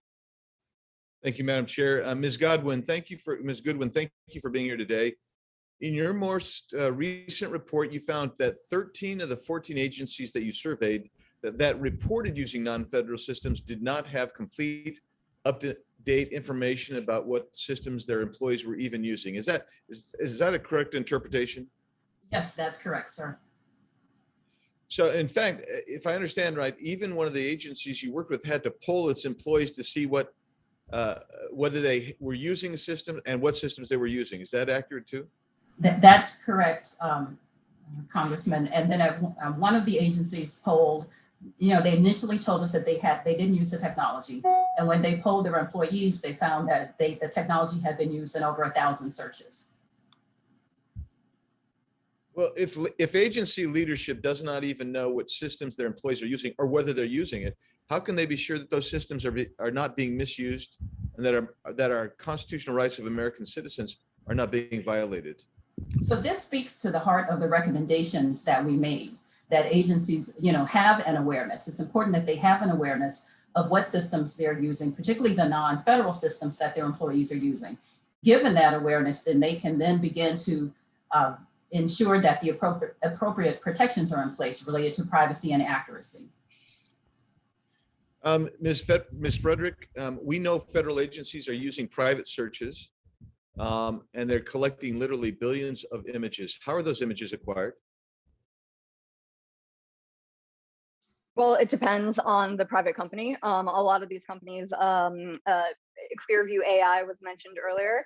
They claim to scrape the internet, social media sites, things you might upload, what your grandma is still using Flickr to upload. There was an IBM scandal there as well. So they're basically just scraping what is publicly available on the internet when people are unwittingly uploading these photos, clicking yes to some of the terms of use on these private companies. They're not consenting to allow these images to be used by law enforcement, but by using those non-federal private companies, these contractors like Clearview AI, like Babel Street has been mentioned, they are just using your regular photos from your grandma, from your family, from your sisters, from your daughters. So it is pretty much a government-infused Wild West out there. Mr. Tolman, these systems, these private systems, let's leave off federal systems for a moment, but our law enforcement systems, what steps are they even taking to secure their systems? Well, the reality is they're more interested in the dollars that are behind this technology than they are securing civil liberties. And that will always be the case when private companies are contracting and utilizing a powerful technology. Their interest is going to be driven by their bottom line. So, Mr. Tolman, back to you still. These agencies, like federal agencies that are using private services, what is it just easier for them to contract out than to develop their own system, I assume? Yeah, the capability is, hundreds of millions of photos versus, what they would be able to gather themselves with limited staff and resources. So how are we going to ensure that Americans are not being targeted by federal agencies using this facial recognition technology? What are your policy prescriptions? So there certainly is, as others have said, there is going to have to be a complete shift, meaning the legislature is going to have to enact regulations that require any agency, government agency, whether they're contracting or not with big tech or other companies, are going to have policies that allow for the proper use, the legal use of this, ones in which you all say is a legal use. I prosecuted the kidnapper of Elizabeth Smart. I can imagine during that, during that case, when I was a prosecutor, we would have clearly sought out law enforcement's ability to use that to identify Elizabeth and to try to find her. That's a far cry than just downloading all from social media what you can and then targeting others without the legal justification or the regs or policies that have been approved by Congress. Mr. Lee, I'm going to ask you the same question. What policy prescriptions do you advocate that we can ensure that Americans are not being targeted by federal agencies or other law enforcement agencies? Ranking Member Biggs, thank you for the question. The Leadership Conference supports a ban or a moratorium on the use of these technologies. We support a ban or moratorium because one, these communities are already, the communities where facial recognition technology is being used are already over policed and over surveilled.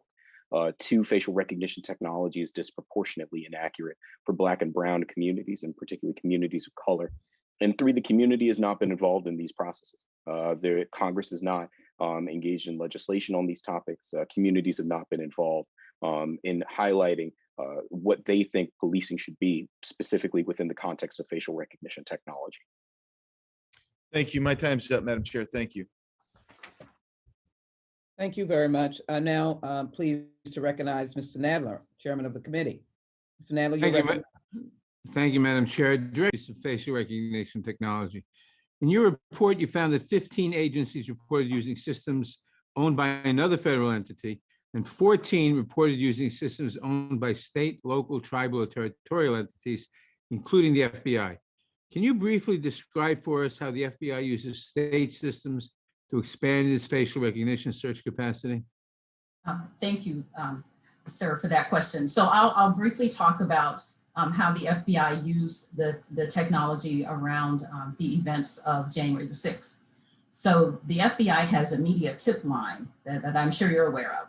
And so what they did, they asked for people to submit images to the media tip line.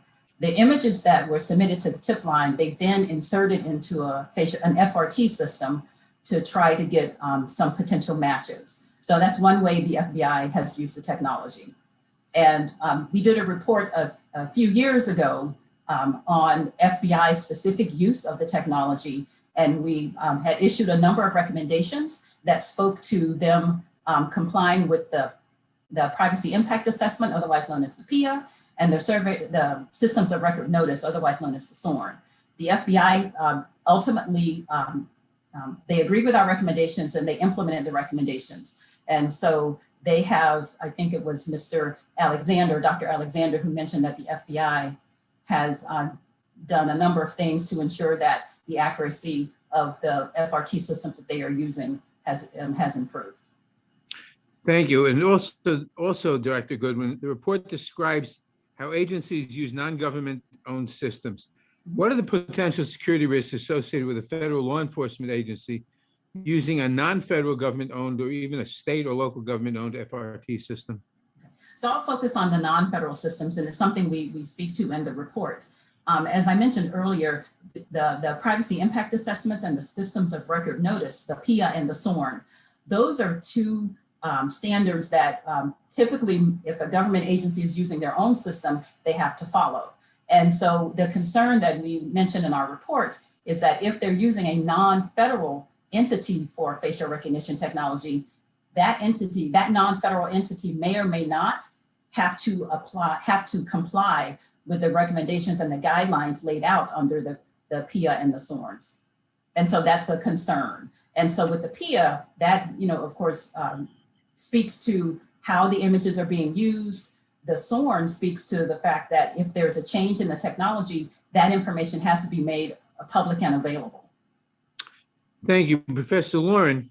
For those who are arrested following law enforcement officers' use of facial recognition technology to match them to a suspect's photo, what protections are in place for defendants who are presumed innocent at that point to challenge the use of the facial recognition technology that led to their arrest?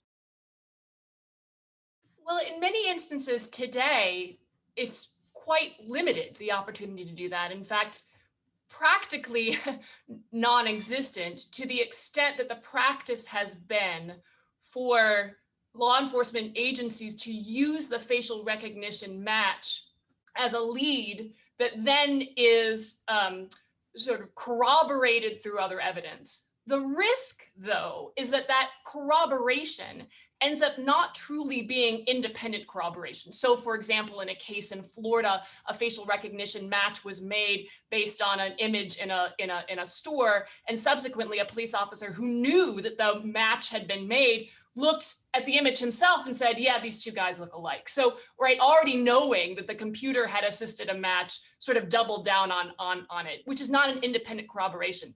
And what courts have said is that defendants really don't have the right to challenge the facial recognition match when the government isn't relying on it in court. But that misses the fact that that match could taint what is showing up in court. Thank you. Facial recognition systems have been found to be less effective at detecting people of color and women. As we heard from Mr. Williams, he experienced this technological flaw in real time when he was misidentified despite his photo not resembling the suspect. Professor Friedman and Mr. Lee, Can facial recognition technology be incorporated fairly into criminal investigative and public safety strategies despite this inherent flaw in the algorithms? First Friedman. Bert, go ahead. First of all, Chairman, it's a pleasure to see you again, especially under these circumstances. And secondly, the Leadership Conference does not. Currently, the issues of accuracy alone would say that would hold that a ban or moratorium would be the most appropriate use. But in addition, these technologies are being used in communities that are already over-policed and over-surveilled. And so there is no way to get around the accuracy and over-surveillance issues that come with law enforcement use of facial recognition technology. Mr. Lee? Chair, so I want to echo the grave concern about technologies that have these demographic differentials. I've said in the past that they ought not to be used unless that can be addressed. I actually join Mr. Tolman in thinking strongly that we shouldn't be using the technologies until there's regulation. There may be ways to deal with the demographic disparities if we understand what they actually are, but we don't have that testing, so we have learning to do. And then we have to think about what it means to have a human in the loop, because many people offer that up as a way to ensure that these things don't go wrong. But as Mr. Williams' story all too graphically demonstrates, the way we use humans in the loop right now don't do that. It might be possible to develop protocols and best practices to do that, but we have not made that happen yet. And that's why we so desperately need regulation. Thank you, Madam Chair. Before I yield back, I ask unanimous consent to place the following into the record. The statement from over 40 civil rights groups, a letter from the Security Industry Association, and individual statements from Data for Black Lives, the Electronic Frontier Foundation, and the Project on Government Oversight. Without objection, so ordered. Thank you. I very yield much. back. Thank you very much. Mr. Chavit, you're recognized for 5 minutes. Thank you, Madam Chairwoman. I'd like to lead off by thanking our ranking member, Mr. Jordan, for allowing me to go in front of him. I have a noon speech that I'm supposed to give in my district. It's going to take me a while to get there, so I really do appreciate him switching spots with me here. In addition to being a senior member of the Judiciary Committee for quite a few years, I also serve on the Foreign Affairs Committee, and I'm the ranking member and past chair of the Asia and Pacific subcommittee. And in that capacity, we, both Republicans and Democrats on the committee, have been very closely watching, observing, monitoring what the PRC and the Chinese Communist Party is up to there, and the threat that they pose not only to Americans, but to their own citizens. And it's well known, as was mentioned earlier, I think in the statement of one or two of the witnesses, that the Chinese Communist Party uses a vast civilian surveillance network to track nearly every movement of every single person there. And there's 1.4 billion people who they're tracking. So it's a pretty extensive effort that they've undertaken. For example, they force their citizens to download apps that monitor them. They track social media posts to look for what they consider to be negative content. They stop people at random to check their devices for apps deemed to be dangerous to the state.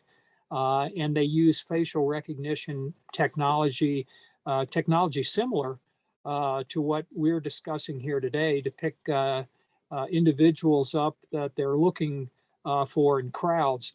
All of this is it's in order to build a so-called Great Firewall between China and the rest of the world, so they can keep their people under control and to gather personal data on their citizens, which can be used to flag and potentially torment the people of China, individuals they believe are going to be unhelpful to the regime. So I'd like to ask Ms. Frederick and Mr. Tolman, would you care to comment on the assessment you see relative to China, their use of facial recognition, other technologies to monitor their citizens, and how the CCP is using facial recognition technology to oppress individuals and certainly various groups. The Uyghur community comes to mind because they've obviously been in the news, not nearly enough of late when you consider that 1 million people are in their gulags. And are there any lessons that we should learn from this? And I'm not by any stretch of the imagination suggesting that our government has anything like this in mind, but I'd like to hear from those two if we could. Certainly. Thank you for the question. I'll begin, if you don't mind, Mr. Tolman. This is, we should say, yes, we have a system in the United States here that matters, sufficient rule of law protections, openness and engaged citizenry, a free press, and an independent judiciary that act as guardrails for now against the propagation of technology for political ends that are anywhere near like China. But it is important to look to them, as I said before, they're the bleeding edge of using these technologies for internal control and internal stability. They pervade a path for ethnic targeting in the western region of Xinjiang, as we talked about, where 1.5 million Uyghurs are imprisoned in re-education camps, often through the use of these facial recognition systems. But it's not just about facial recognition alone. I think the ability to integrate seemingly disparate data sets, as they do in Xinjiang, they use something that Human Rights Watch has reverse engineered. It's called the Integrated Joint Operations Platform. And what they do is they take all of this data, they fuse it. It's license plate readers, data doors, these things that pick up SIM cards and all kinds of biometrics, iris scans, just all the digital exhaust that we're constantly emitting, that people even in these regions are constantly emitting. They put them all together and they use this information. They use new technology, artificial intelligence. This is one of the first places that they started using it for political identification of dissidents, of Uyghur minorities. What I see coming down the pike is the use of DNA phenotyping. China's already trying to do this. They're trying to use an individual's DNA to predict what their faces will look like.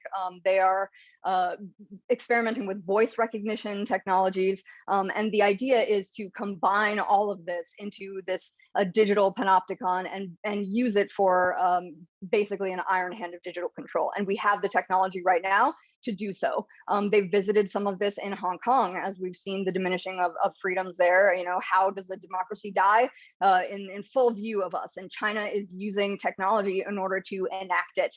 We know that Russia is doing the same things when it comes to pro-Navalny protests in January of this year. So all of these things are something to keep in mind. And as Paul Moser from the New York Times said, which I think is something that I would lead you with, is what China is trying to do is totalize control. They are trying to link digital reality with physical reality, and that chasm that used to exist is growing closer and closer and closer together. China wants them to be completely interconnected. We have to guard against that here in America. Thank you, Madam Chair. My time's expired. Perhaps Mr. Tolman could respond in writing, just so we don't hold the committee up at this time. Thank you very much, Mr. Chadwick, for yielding back. I now recognize the gentlelady from California, Ms. Bass, for 5 minutes.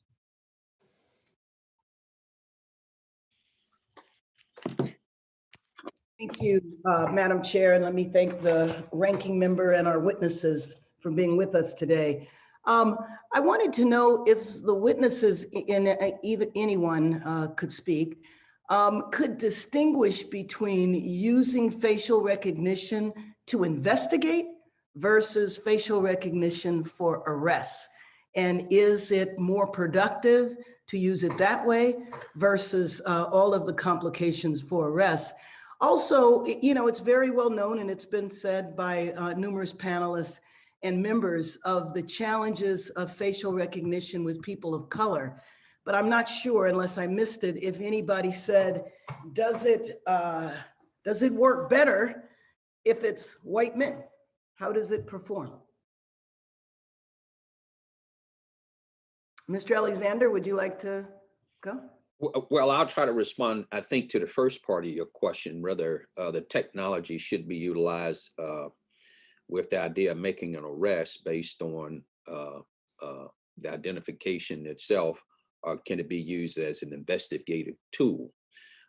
When I think about it as an investigative tool, if that person image happened to be a match or similar match, and we're working with 0 leads in a case, it may be proved to be of some value, right? The thing we have to be very careful of, and I think someone mentioned it earlier and articulated it far better than I can, is that we have to make sure that we cognitively don't approach that individual already with our implicit biases in mind that they are the exact person we're looking for. You follow what I'm saying, Congresswoman?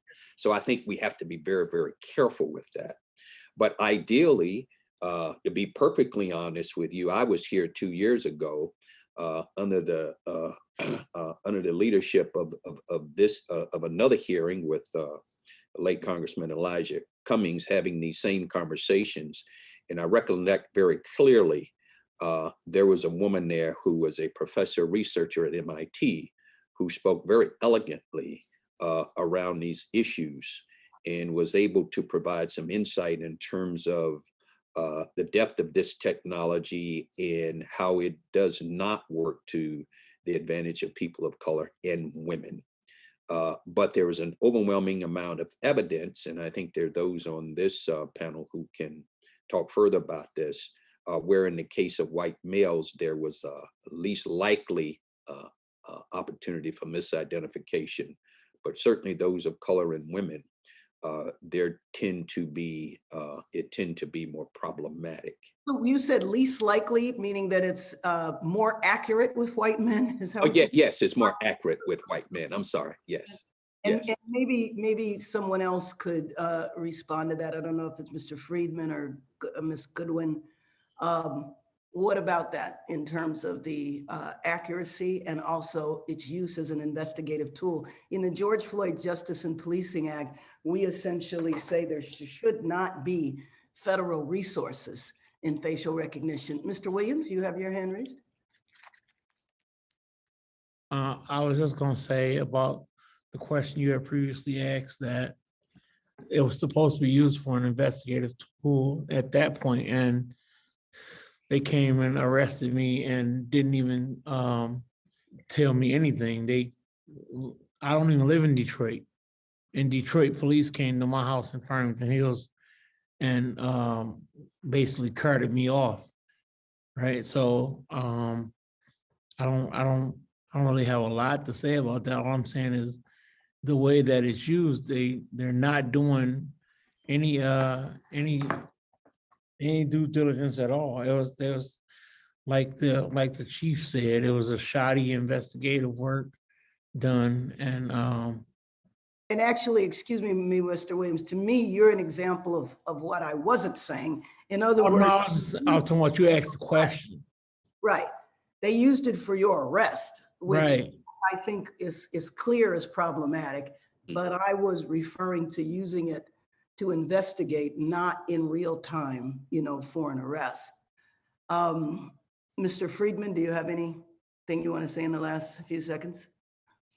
Sure. I think there are things that this body could do regulatorily, and then there are things that it could learn and try to get us to learn. And one of the problems we have is that NIST has not tested the kinds of uses that law enforcement is using. And what we need, and I'm happy to elaborate, but I don't want to go over time, is the kind of testing that actually reflects what's happening in law enforcement use rather than a set of kind of abstract possibilities for the accuracy and bias.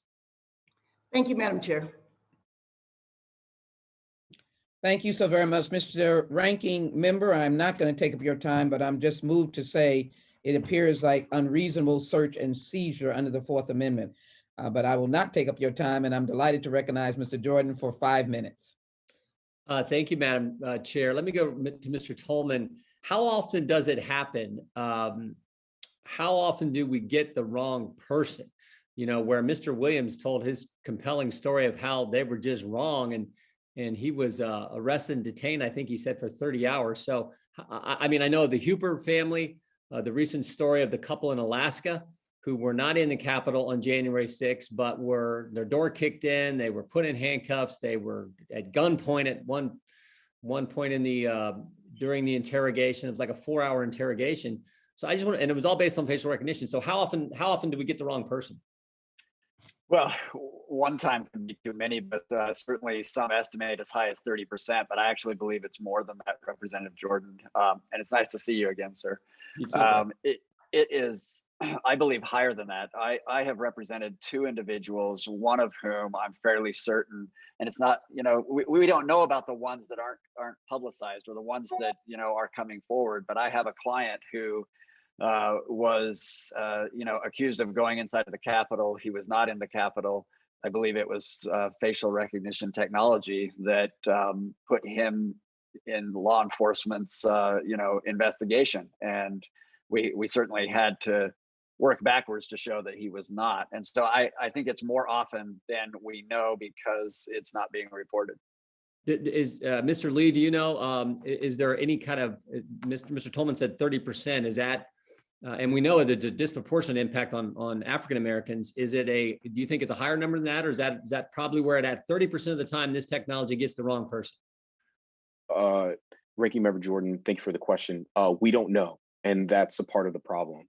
These technologies lack the requisite transparency and the requisite oversight for us to even know. Of the cases like Mr. Williams that we do know, those are terrifying. But what about the cases that are maybe on a nice edge that we don't know about right now? And so we do need more transparency and more oversight, specifically with facial recognition technology and its use by law enforcement.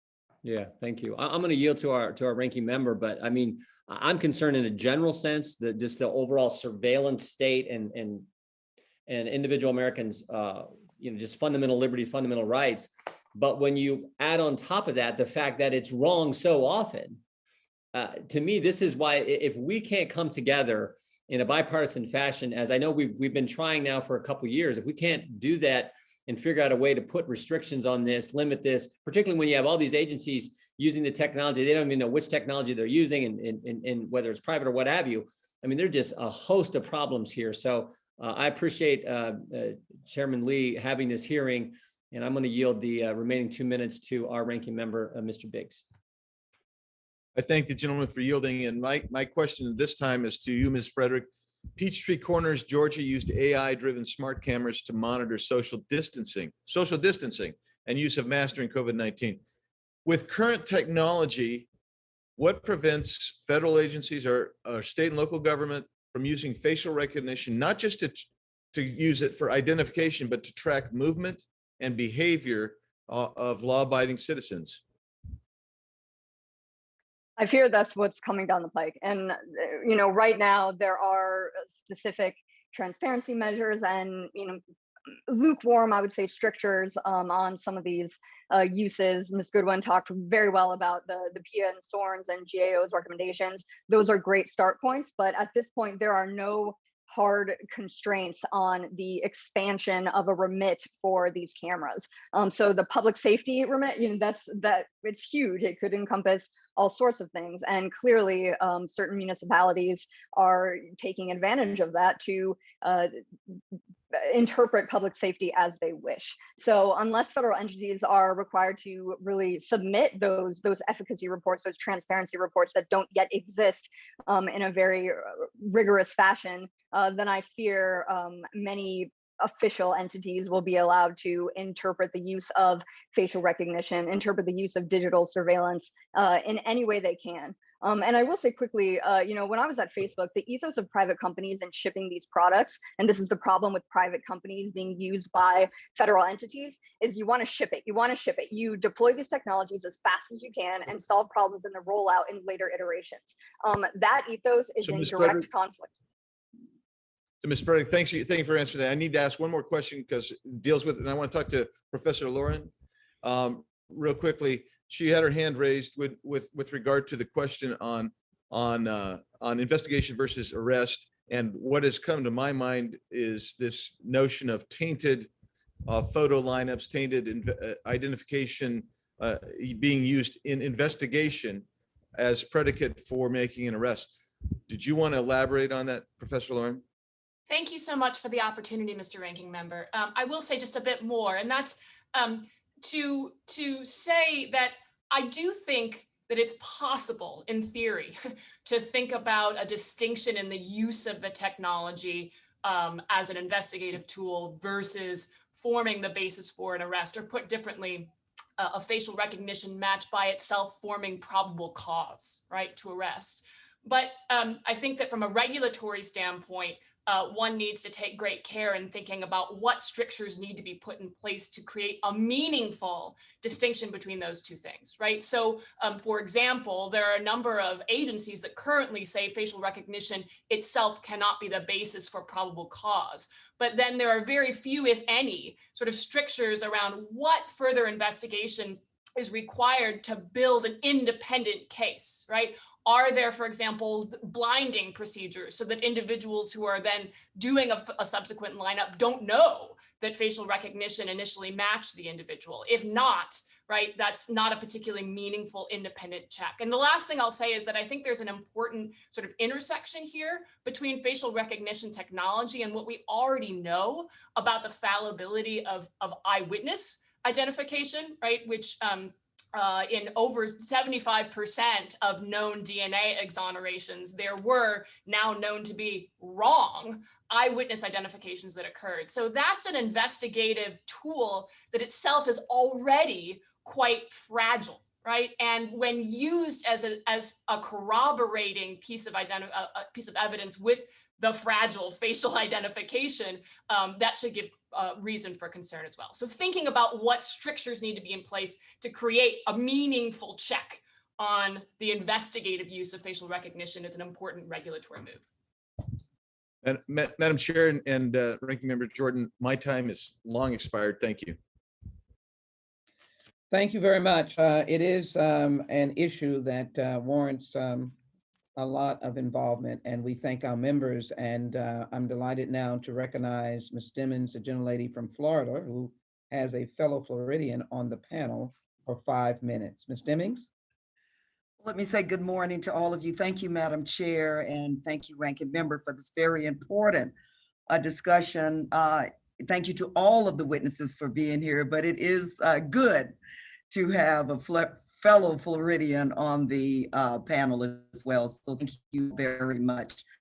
As a former police executive, I'm always interested in new technologies that can help to keep the public safe, help to keep law enforcement safe, and improve the delivery of police service. And we know that we have work to do in all of those areas. It was a decade ago that we were testing body cameras at the Orlando Police Department. And while we weren't really sure of the road ahead, I do know that the public was very excited about that possibility. Certainly it is one of the recommendations that's coming to the forefront now. And so we should always seek technologies that will enable us to better do our jobs. Dr. Alexander, you said that technology has long outpaced attempts to govern it. And I think that is such a powerful statement, because not only does it appear that the use of facial recognition outpaced our ability to govern it, we see that with other technologies as well. But Dr. Alexander, you talked about some best practices until we can find ourselves at a point where we can keep up, if that will ever happen, through regulation and other things. Could you just expound a little bit on some of those best practices? Well, I think it, and thank you very much, Congresswoman Dimmons. I think it's very important for us to recognize that technology does move along very quickly. And if we think about the development and the implementation of technology over the last 10, 15, 20 years, or even last 5 years, it oftentimes outpaces us as human beings. We're not prepared oftentimes for the unintended consequences that comes with the technology that we're all utilizing every day in our lives. So yes, we have to develop best practices. And what are some of those best practices? I think we can really only clearly define once we make some determination about the real legitimacy of this facial recognition technology. Look, it can be innocently used with our cell phones just to open it up and conduct our personal business. But when it comes to the constitutional right of American citizens across this country, regardless of where they are and what neighborhoods they're in, that becomes more problematic. Can we use it as an investigative tool? You know as well as I do, Congresswoman, oftentimes we might embark upon an investigation where we have 0 leads, but maybe we have a piece of this facial recognition that suggests, could that be Cedric Alexander? What we can't do is what happened to Mr. Williams. We can look, well, let's look into the background of Cedric Alexander a little further. Let's explore some other things that we did not maybe even think about, even had a suspect at all or person of interest. But the problem even lies there, as I've already stated, is that sometimes we can identify an individual that may be a likely person of interest or suspect, but if our own implicit biases get in the way, it will overwhelm the entire investigation, and it leads us down this dark path of where now we're really doing injury and hurt to people. But here's the bigger thing I would mention to all of you in Congress is that as we go through this place in America right now around police reform, one thing we do not need is a piece of technology that is going to continue to drive a separation between police and community. People want good police. We all want great technology.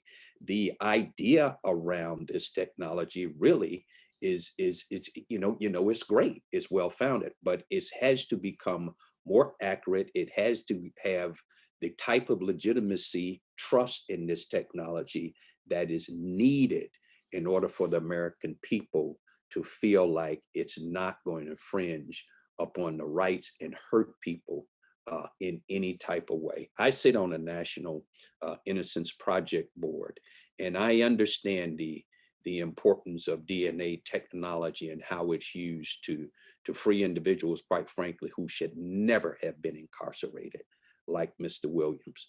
But we have to do a better job in advancing this technology, but understanding that sometimes the technology moves along faster than we do as human beings, because we still got a lot catching up to do around many of the social challenges we have in our great nation. So I hope in some kind of small way that addressed your question, Congresswoman. It did. Thank you so much again. Thank you to all of our witnesses. And with that, I yield back, Madam Chair. Ladies' time, thank you very much. It's expired, and we now recognize Mr. Gohmert for 5 minutes. Thank you, Madam Chairman. And I got to say, this really warms my heart to hear witnesses from both sides having so much good input. It was my observation during the Bush years that the Department of Justice was able to convince Republicans, many of them, a majority of them, no, we don't need any reform right now, and really push back and convince Republicans that were in charge to back off of some reforms we should have made. And I noticed resistance like that. I'm sure a lot of pressure from the Obama administration on Democrats that were in charge not to do some reform that was needed. So when I hear the testimony and the questions and hear this in such a great bipartisan way, something that is so serious, it really does warm my heart. Some great comments and great questions. Dr. Alexander, I note you're careful to make sure that, you note that this technology can be helpful. And then it sends me thinking back about our FBI. You think the technology on recording statements, instead of the FBI having their agents not record statements, audio or video, but just write down their version of what the witness, do you think the technology has gone too fast for the FBI, that maybe we could get them to start recording with audio, at least, maybe video? And I am being sarcastic, but that is an area of concern for me, if you combine facial recognition mistakes with the FBI's ability to only write down what their version of what the witness says, you combine flaws like that, then we are looking at some serious problems at the federal level.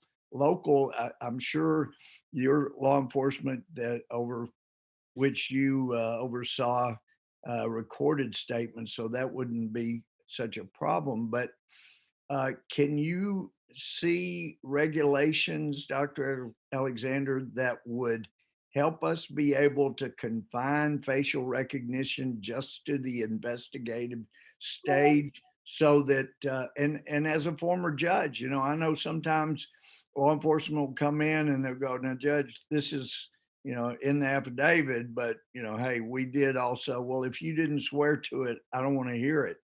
But that discrimination of real sworn evidence to unsworn evidence isn't always distinguished by some judges. You see some regulations we could utilize to actually get some teeth into that? Well, and thank you for that question, Congressman Goldman. I think, first of all, let me say, I think the FBI has the tendency, has the ability, has the training, and also has the fidelity of a federal law enforcement agencies that is well trusted. And everything that they have pursued, particularly around technology, they really kind of stood up on technology if you go back 100 years with them, in terms of the work that they did back then and they do today, forensically. But they do have great capability of being able to access that type of technology and use it in a way that is standardized, one in which they have best practices, one in which they are the leaders around the utilization, because they use this technology to go after foreign actors who want to do harm to this country, or to utilize this even in domestic cases. Dr. Alexander, my time is short, but yeah, but I am very concerned about some of their abuses. And when we see the FISA court that meets in secret, and then there doesn't seem to be any checks. And like I say, as a former judge, I'm very offended that some judges have not been outraged, like Mr. Williams' treatment and others. I think that is a problem when the judiciary is not upset enough to actually take action and bring law enforcement into line. But let me ask Mr. Tolman, do you see a way to get specific regulations that would discern between investigation and actually going to court and getting a warrant and picking up somebody like Mr. Williams? Yeah, I think you could implement things such as not allowing for the facial recognition technology to launch an investigation, that they would have to have independent basis to launch the investigation. And then ultimately, if it went to trial, you could utilize facial recognition technology as additional evidence, but you can't have it the other way around, because then you have concerns about whether the evidence that is corroborating the facial recognition technology is simply influenced by the subjectivity of the investigators. Well, thank you. My time's expired. Thank you very much, Chairwoman Lee. I really appreciate this hearing. Thank you so very much, Mr. Gomert. We're more and more finding some common ground. Should be some good opportunities for us to move forward. I'm delighted to recognize now the gentlelady from Georgia for 5 minutes. Ms. McBath, you're recognized. Thank you so much, Chairwoman. I really, really appreciate you today. And thank you to each and every one of you that is here today. And just thank you so much for all of your timely resource and information and your expertise. And I'd like to go ahead and just kind of start a really quick question. Dr. Alexander, looking at how we might regulate facial recognition technology, how can we seek to build trust between law enforcement and the communities that they serve, especially communities of color? Yeah, well, fundamentally, that's where a lot of the issue lies, Congresswoman McBath, because currently in this environment that we're in, and this is not new, it's just more exacerbated now over the last several years, there is certainly a great deal of mistrust between police and community. And anytime that you're already dealing with that in the current context of where we are right now in this country. But as we continue to introduce new technology and ways of doing things that are questionable, such as facial recognition, if we don't do it right, and we end up with continued victims like Mr. Williams, then we continue to create that separation where legitimacy around policing continues to be questioned. And this is the fight that I find myself fighting every day in the roles that I play now, is really trying to build those relationships. But it certainly does have its challenges associated with them. But we got to get the technology right, because if we don't, it's not going to help the cause in building those relationships. Because if we don't have that collaboration between police and community, and I don't care where it is, we're going to continue to find ourselves here and continue, all of us, to continue to be at risk. Thank you so much, and stay in the fight. Yes. And Professor Lauren, your testimony notes that the rules of discovery, the sharing of case information between the prosecution and the defense are restrictive. And so prosecutors don't actually have to mention what facial recognition technologies they might have used to investigate, and our courts don't get much of an opportunity to advance the law by sorting out what is acceptable and unacceptable uses of this technology. Could different kind of discovery rules help with this kind of problem?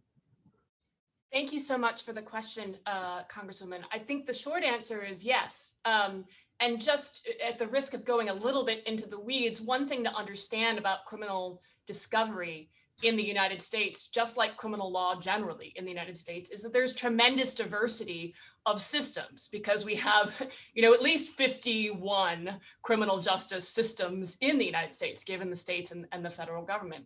And so if you look across those systems, the federal criminal discovery is really among the most restrictive. Rule 16 is very limited in terms of what information the government is required to disclose to the defense. There are a number of states that have, particularly in recent years, gone quite, in the opposite direction. New York most recently, but my own state of Texas, in passing the Michael Morton Act, moved to essentially what's called an open file discovery system. And under that system, the defense typically would have access to essentially the entirety of the non-privileged, anyway, investigative file, would know the steps that investigators took, regardless of whether the prosecution was going to present that evidence, and regardless of whether a court deemed it to be exculpatory or favorable to the defense. So I actually think that, in addition to some of the points that Mr. Tolman was just making about regulations that one would want to have in place about how evidence could be used, that particularly in thinking about the federal system, that thinking about opening discovery more with regard to facial recognition technology is really an essential part of achieving transparency and really vetting the reliability of this in the course of criminal adjudication. Thank you. In just a few moments I have left, Professor Friedman, should Congress regulate private and government-owned systems?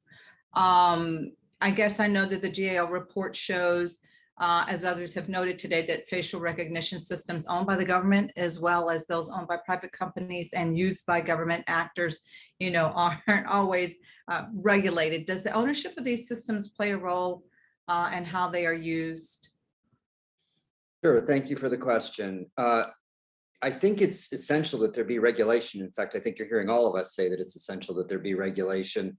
And the likeliest way for Congress to regulate is actually the vendors, the manufacturers of the product that are distributing them in interstate commerce. That's a constitutional hook to get at the regulation. And so I think it's essential. Now, you do want to regulate the use of those technologies by law enforcement agencies. There's been a lot of discussion about trust between communities and law enforcement, but you're just not going to see that until there's a serious set of regulations for how the technologies are used with very strong guardrails. Again, I could say more, but I see the time has expired. Thank you so much, each of you, and I yield back the balance of my time, which there is none. Thank you. Time has expired. Thank you so very much. I now recognize Ms. Tiffany for 5 minutes. Thank you very much, Madam Chair. Mr. Frederick, I want to just frame my question with the background Tiffany, make of the Biden administration is reported in the last couple days to be coming out that they're going to enlist the wireless phone carriers to vet people's text messages. And I mention that because some of my constituents believe we are a short leap to the Communist Chinese Party's use of technology in their country, where they've created their social credit system. Are my constituents right to be concerned about where we're at here in the United States? Well, I'll say as somebody who worked in the intelligence community for almost a decade, I think your constituents are right to be concerned about where these technologies can take us. What I think is particularly disconcerting is what you mentioned, SMS content potentially being parsed. Email content has been mentioned as the next frontier. Podcasts have been mentioned as having a portion of unfettered conversations. You know, these are bastions that shore up our culture of free speech. I definitely think it is of concern to see where authoritarian governments are sort of taking us. Again, we have that system of guardrails, but it is important, especially for conservatives and those expressing heterodox views, to be vigilant and to watch where this technology naturally goes and guard against it. And I think we're all advocating here for certain guards in some respect.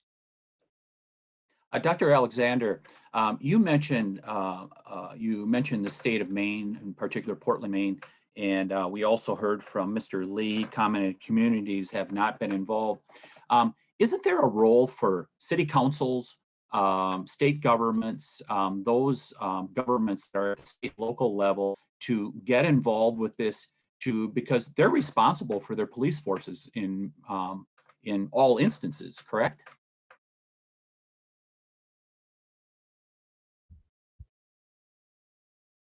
I think you're muted. Yes, thank you, Congressman. Yes, you're absolutely right, because there at the local level is where it all starts.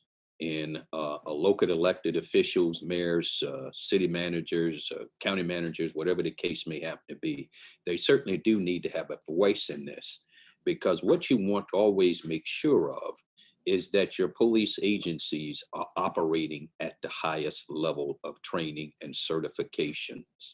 And we don't have that yet across the country. And that's why you find some communities that are backing off of this technology until more concrete foundings are done. Yeah, thank you very much for that. And I just think about local elected officials. I have many constituents, though I'm in Wisconsin, that work in the Twin Cities in Minneapolis. I mean, we saw a real failure on the part of, in particular, the mayor of Minneapolis and the city council in addressing the riots that overwhelmed the city of Minneapolis last year. And a lot of it is because they didn't take control of their police department. There were a few bad cops in that police department, and they needed to take care of them. They did not do it. This is the same thing. They need to address the technology, and it isn't just the city of Minneapolis, it's cities across the country as well as states. They have the purview, they have the obligation to oversee their police departments, and they should do that, including in regards to using this type of technology. Final thing that I'd say before I'm going to yield to Mr. Biggs. This is the example of the limits of technology. I think about simple things like with children, they get better reading retention when they read off from paper versus off from an electronic format. And I think about police the same way here. You cannot replace boots on the ground and good investigative work with technology in all instances. I yield to Mr. Biggs. That's correct. I thank the gentleman for yielding. My question for you, Mr. Tolman, is this. U.S. Capitol Police has been given Army surveillance equipment to start monitoring Americans. And we have a report from a group called Surveillance Technology Oversight Project that says that they think that represents an expansion of police power and surveillance. And since I just have a few seconds, and then I'm going to get asked the question to you, they point out the expansive nature of the surveillance state. How do you see this role of actually using military surveillance, giving equipment and technology to law enforcement? How does that expand surveillance state? Well, in this particular instance, it's of grave concern because right now the Capitol Police are exempt from the Freedom of Information Act. So not only would it be difficult under rules of discovery for a defense counsel, you also would not be able to get transparency. So it creates a very powerful surveillance state in an agency that probably is unaccustomed and does not have the history of being, surveillors of United States citizens. And so it's a recipe for disaster. Thank you. My time's expired, Mr. Tiffany. Yes, and I'll yield back with just one final thing. I think we should put into the mix here of our discussion what is happening with these text messages that they're talking about enlisting the phone companies, the wireless carriers to intercept people's SMS messages. I think that's a very chilling thing, and that should not be done by the Biden administration. And we should throw that into the mix in dealing with this issue as we go forward. Thank you very much, Madam Chairman. Well, thank you very much. I know that these issues reach beyond administrations and deal with important questions that this committee is now bringing forward. Thank you so very much. It's now my pleasure to yield to the gentlelady from Pennsylvania, Ms. Dean, for 5 minutes. Thank you, Madam Chair, and thank you for convening this hearing on innovative technology and its appropriate use and regulation under the law. I also thank all of our testifiers and advocates today for the enlightening things that you're able to share with us. Mr. Lee, I'd like to start with you. Companies like Clearview claim that through their database, it can instantaneously identify people with, quote, unprecedented accuracy. And yet Mr. Williams' story isn't unique. Such technology has resulted in, as we know, in at least 2 false arrests in Michigan and 1 in New Jersey. Organizations such as ACLU have expressed concern around the risk that Clearview's technology may have on undocumented immigrants, communities of color, survivors of domestic violence, and other vulnerable people and communities. Could you share with us some of the dangers of this face print and its misuse? Absolutely, and thank you for the question, Congresswoman.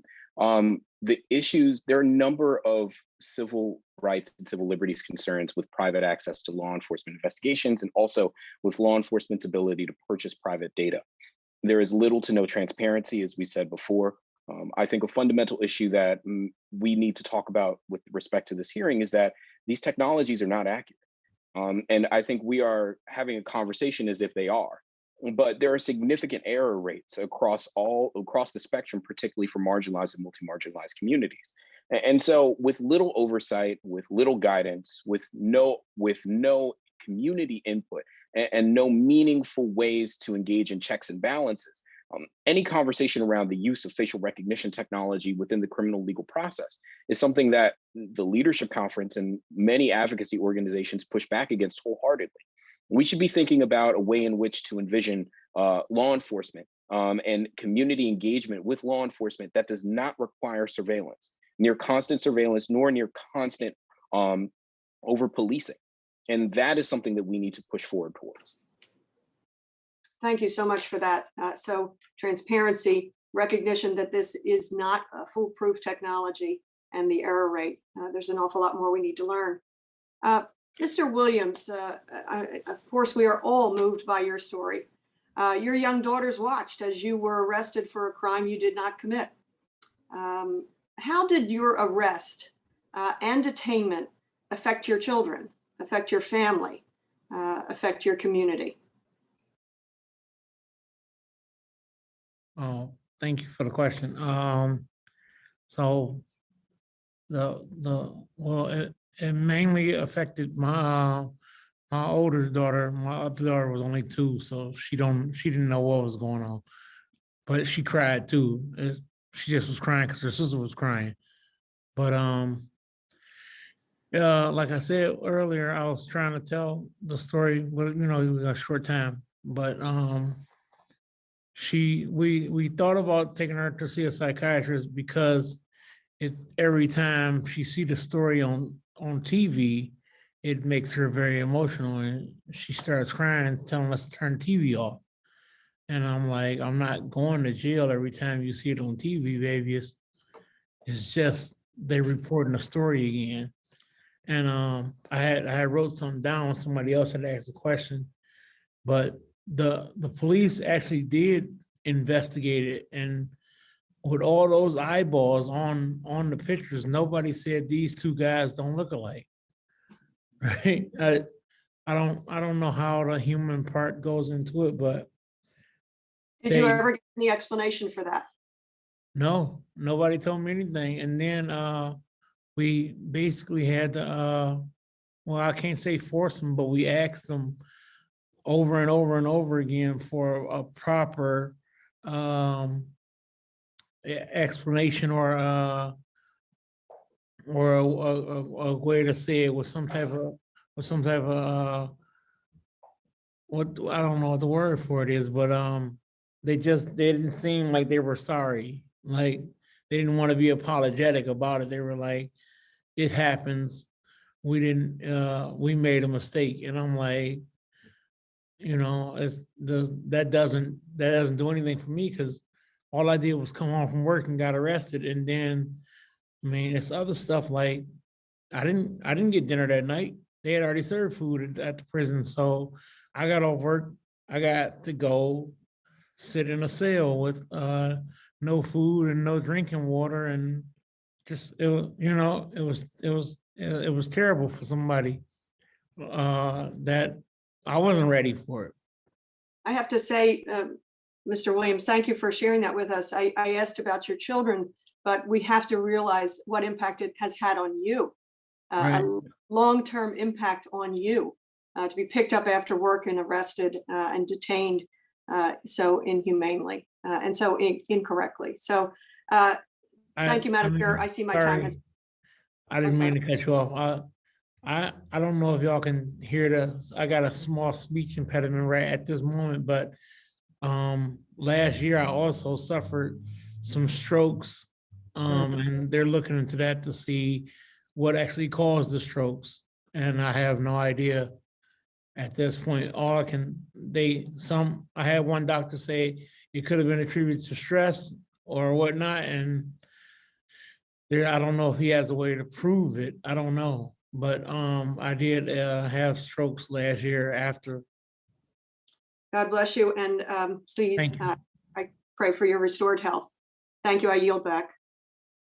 Thank you. General Lane's time has expired. Mr. Williams' story should inspire all of us, among others, to find a bipartisan pathway forward. Let me now yield 5 minutes to Mr. Massey. You recognize Mr. Massey for 5 minutes. Thank you, Madam Chairwoman, for holding this very important hearing on a very important topic. Before I jump into facial recognition, I want to talk about name recognition. Imagine a system, a computerized system, that instead of basing the adjudication of your civil rights on the distance between your eyes or the shape of your nose or where your ears are in relation to your cheekbones, it's based on the spelling of your first and last name and your birthday, and whether you might share a same name with somebody who's been convicted of a felony or may be in prison today. Well, such a system exists, and there is no judge or jury involved. It's called the NICS background check system. And the troubling thing about facial recognition as it exists today is there may be racial disparities in it, but we know that there are racial disparities in the NICS instant background check system. That's the system that you have to go through in order to purchase a firearm. And my friend John Lott, who worked at the DOJ recently, has found evidence that this system, by a factor of 3 to 1, produces false denials for Black males compared to white males, because they may share a similar name to somebody who is incarcerated within their ethnic group. And so, Ms. Goodwin, I appreciate the good work that the GAO does. You all do great work. I served on the oversight committee. We covered this topic before there, the facial recognition topic. The GAO released a report that said there were 112,000 denials based on the instant background check and only 12 federal prosecutions. Ostensibly 100,000 people committed a crime by trying to buy a firearm when they were ineligible. What we know from that is actually that they didn't commit a crime, but there were a lot of false positives. I got the commitment of FBI Director Wray in one of our recent hearings to look into this issue about whether there are racial disparities built into the instant background check system, because it's not very technologically advanced at all. And he said he would work on it. But I hope if this comes across your desk and that you have an opportunity that you might look into it. Is this something that your part of the GAO would examine? Thank you, Congressman. And actually, that was my report. I worked on that report, Excellent. the prohibited purchases report. So we are happy to have a conversation with you about additional work we can do in that area. Wonderful. Thank you so much. And thank you for that report. They do collect race information on the Form 4473. And so if we could, just take another level, it wouldn't have to be as deep and thorough as the report that you did already, but it would be very helpful, I think. I noticed that the beginning of this recent report on facial recognition started with, or your testimony. We surveyed 42 federal agencies with, law enforcement employees or internal law enforcement. And I thought, whoa, stop right there. That to me is troubling, that we have 42 federal agencies that have law enforcement. Maybe this is something that Democrats and Republicans could get together on. Maybe we have too many organizations. If the Department of Education has a police force, then maybe we have too many police forces at the federal level. But moving on, I wanted to ask one of our professors here, maybe Professor Lauren, about Brady material. Possible exculpatory evidence that's produced and that the prosecution may not want to share with the defense. And you mentioned that the way they get around some of the typical safeguards is they say, oh, we just used it to identify the suspect and we're not using it for the conviction. Can you talk about how that's problematic and whether defense attorneys can get Brady material from facial recognition companies? Thank you for the question. In terms of I'll start with the last piece that you mentioned, which is getting Brady material from companies. In other words, there may be instances where, assuming a world that we don't quite live in yet, right, where facial recognition matches, say, are actually introduced in evidence in a criminal case. In those instances, the defense would certainly want to, and a competent defense would, sort of interrogate, right, what's inside the black box that generated this match, right?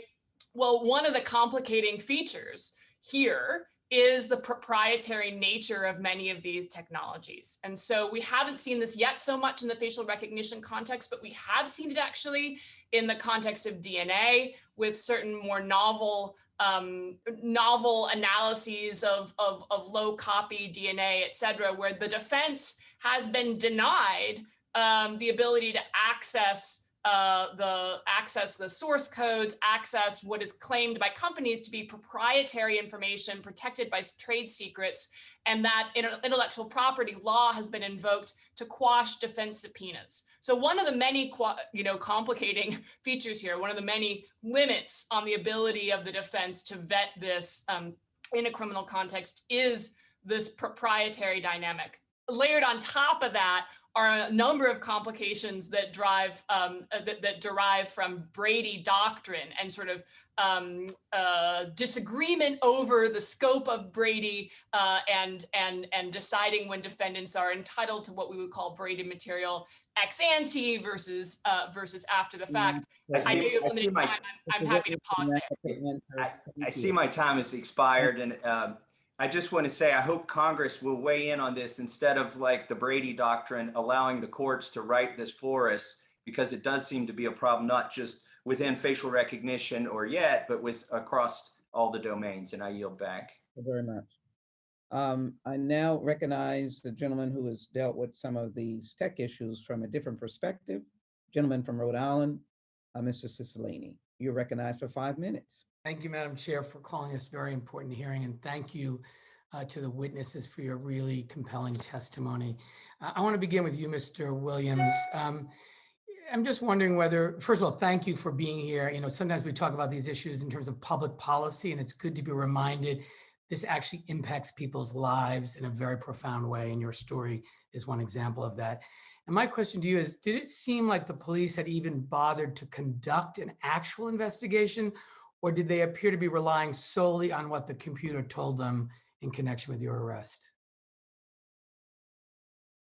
Okay, thank you for the question. So they did provide information. I didn't find out any of this until after, and then we went to court. But they had a lineup of I guess 6 guys, and we none of us looked alike. And I was like, who put this together? And I'm a guess, because I wasn't there, but somebody picked me and said, this is the guy right here. Do you see him in this lineup? And I look nothing like the other guys. I was actually like 10 years older than all the other guys in the pictures. And they didn't use my current driver's license photo. They used one from 6 years ago. Well, at this point, it's 8 years ago. So. Thank you. Director Goodwin, are there specific privacy concerns related to potential data breaches of facial recognition systems that are more concerning than breaches of other systems used by the federal government? Yes, Congressman, thank you for that question. So yes, there are. So as I mentioned earlier, like your face is permanent, it's distinctive. If that information is breached, it's a lot more problematic and more concerning than if your password is breached, because you can change your password, but you can't change, for the most part, you can't change your face. And so there are major privacy concerns about what it looks like when that information is breached. Thank you. Mr. Lee, facial recognition systems have varying levels of accuracy, but we know they're especially ineffective at identifying people accurately from communities of color and women. And I'm just wondering, is there even any training that might help law enforcement to overcome these inaccuracies, or are they so embedded in the system that we should ban facial recognition outright? Thank you for the question, Congressman. I think that we need to think about one context of policing that don't involve surveillance and don't involve overly surveilling marginalized communities and over policing them as well. And also, I would highlight that one of the things that we need to think about is that the technology if the technology is not surveilling, or if the technology is not working to the same communities that it is trying to help, is this technology worth using in the first place? And so that's something that we need to think about, particularly within the context of civil rights concerns.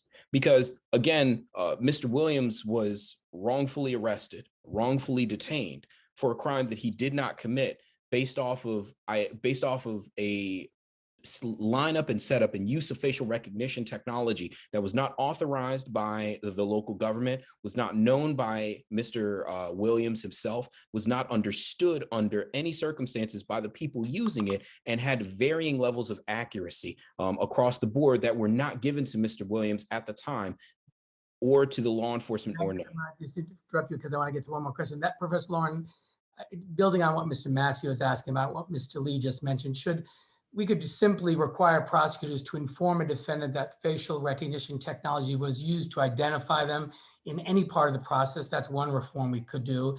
And in addition to that, we could require that the prosecutors disclose any other matches as sort of exculpatory statutorily, as Mr. Massey was saying with respect to Brady. I mean, there are things we could do to at least make the process more transparent and hopefully give defendants the opportunity to challenge this evidence. I agree. There certainly are. There are other items that could be added to that. For example, to the extent the systems report out confidence levels, that is something that seems necessary to disclose. But I also think this issue of being able to get at that black box and actually know what's driving the result, which does then involve these questions around intellectual property, is really an important issue to get at. And I just want to say, because the chair recognizes part of this is facilitated by the monopoly power of these large technology platforms, the fact that they're unregulated, the fact that they're collecting enormous amounts of surveillance. as Ms. Frederick said, the danger of integrating all of this presents real challenges. So I think it also requires us to regulate how private companies can provide this technology to law enforcement, and larger questions about how we have to rein in big tech. And I look forward to following up with Ms. Frederick in more detail on her very compelling testimony. I yield back, and thank you, Madam Chair, for the indulgence. This time has expired. Thank you very much. We have other members who yet to ask their questions, so we will certainly move so that you can be included. Now I'm recognizing Mr. Fitzgerald for 5 minutes. Mr. Fitzgerald. Thank you, Madam Chair. Thank you very much. Fascinating stuff this morning. I just wanted to move maybe in a direction of a little bit away from the law enforcement aspect to just the private sector, which some of the members touched on this morning.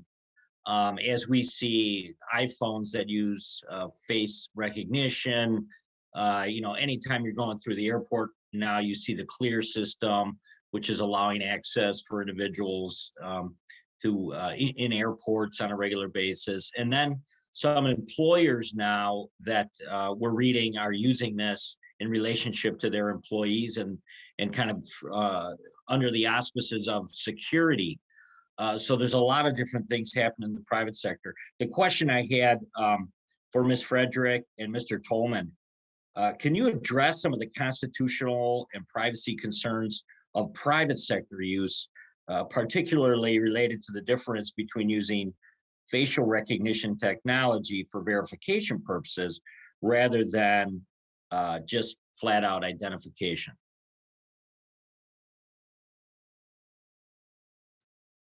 I'll let Mr. Ms. Tolman. Frederick? Yeah, Ms. Frederick.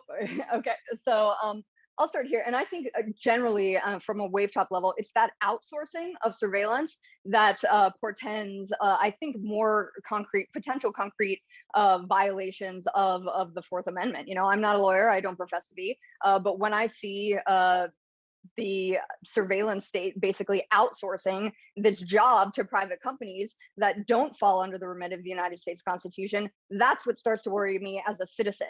Somebody who's been behind the powerful technologies that are employed at a commercial level, also by the surveillance state overseas. To me, I think it's that outsourcing to private companies that we need to think about when it comes to the Constitution, because some reports indicate that that is expressly made to skirt the constitutional protections. So I'll let Mr. Tolman give his broader expertise on this. Yeah, I think that last point is where I wanted to go, which is oftentimes the use of third-party providers is an end run around, the protections. We've already seen that one court has indicated that the Baltimore Police Department violated the Fourth Amendment in its use of facial recognition technology. That would be one pressure point to push you towards utilization of a third-party provider.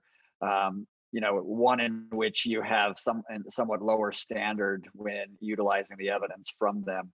And we don't know the nature of some of those partnerships. We don't know. That's the biggest problem right here, is the lack of transparency in the information, and we don't know what it is. Sometimes even the questions we need to ask in order to find out how pervasive that relationship is. Yeah, thank you. Great answers. The other question that I would have for both of you would be, there's been some discussion about a full-out ban. And what we're seeing across the nation is some municipalities through ordinance have been, kind of progressively addressing this issue as it emerges, either as part of something that's under their control. Many times it is a municipal court system. And they're moving forward. City councils and even some county boards are moving forward, just full out bans. Is that practical at this point? And you can probably hear to my voice, it doesn't seem like it is to me at this point. I would just quickly say that it is hard to imagine that this powerful tool is not to be utilized at all. I understand the calls for ban, but that's what makes this so difficult, is there are circumstances in which this powerful technology may be the only thing that may save a victim or save a town from some horrific crime or from a terrorist attack, for example. And so getting this right in how we do authorize law enforcement to use it is right now the most important job I think this Congress has. I prefer to Ms. think of Frederick, it you have a more as comment on a, that? yes, sir. I prefer to think of it more as a tactical pause. Take the time to get it right. So I think there are measures with which we could do so. Lawsuits. It's being fought in the courts as well. ACLU is suing Clearview AI. It's Illinois' arm filed a 2018 lawsuit against Chicago police. So there's other mechanisms as well as municipalities to take that tactical pause, take the time to get it right. Thank you. Thank you, Madam Chair. I yield back. Thank you. I thank the gentleman, and I'm now pleased to recognize the gentleman from California, a former AUSA, Mr. Liu. You're recognized for 5 minutes.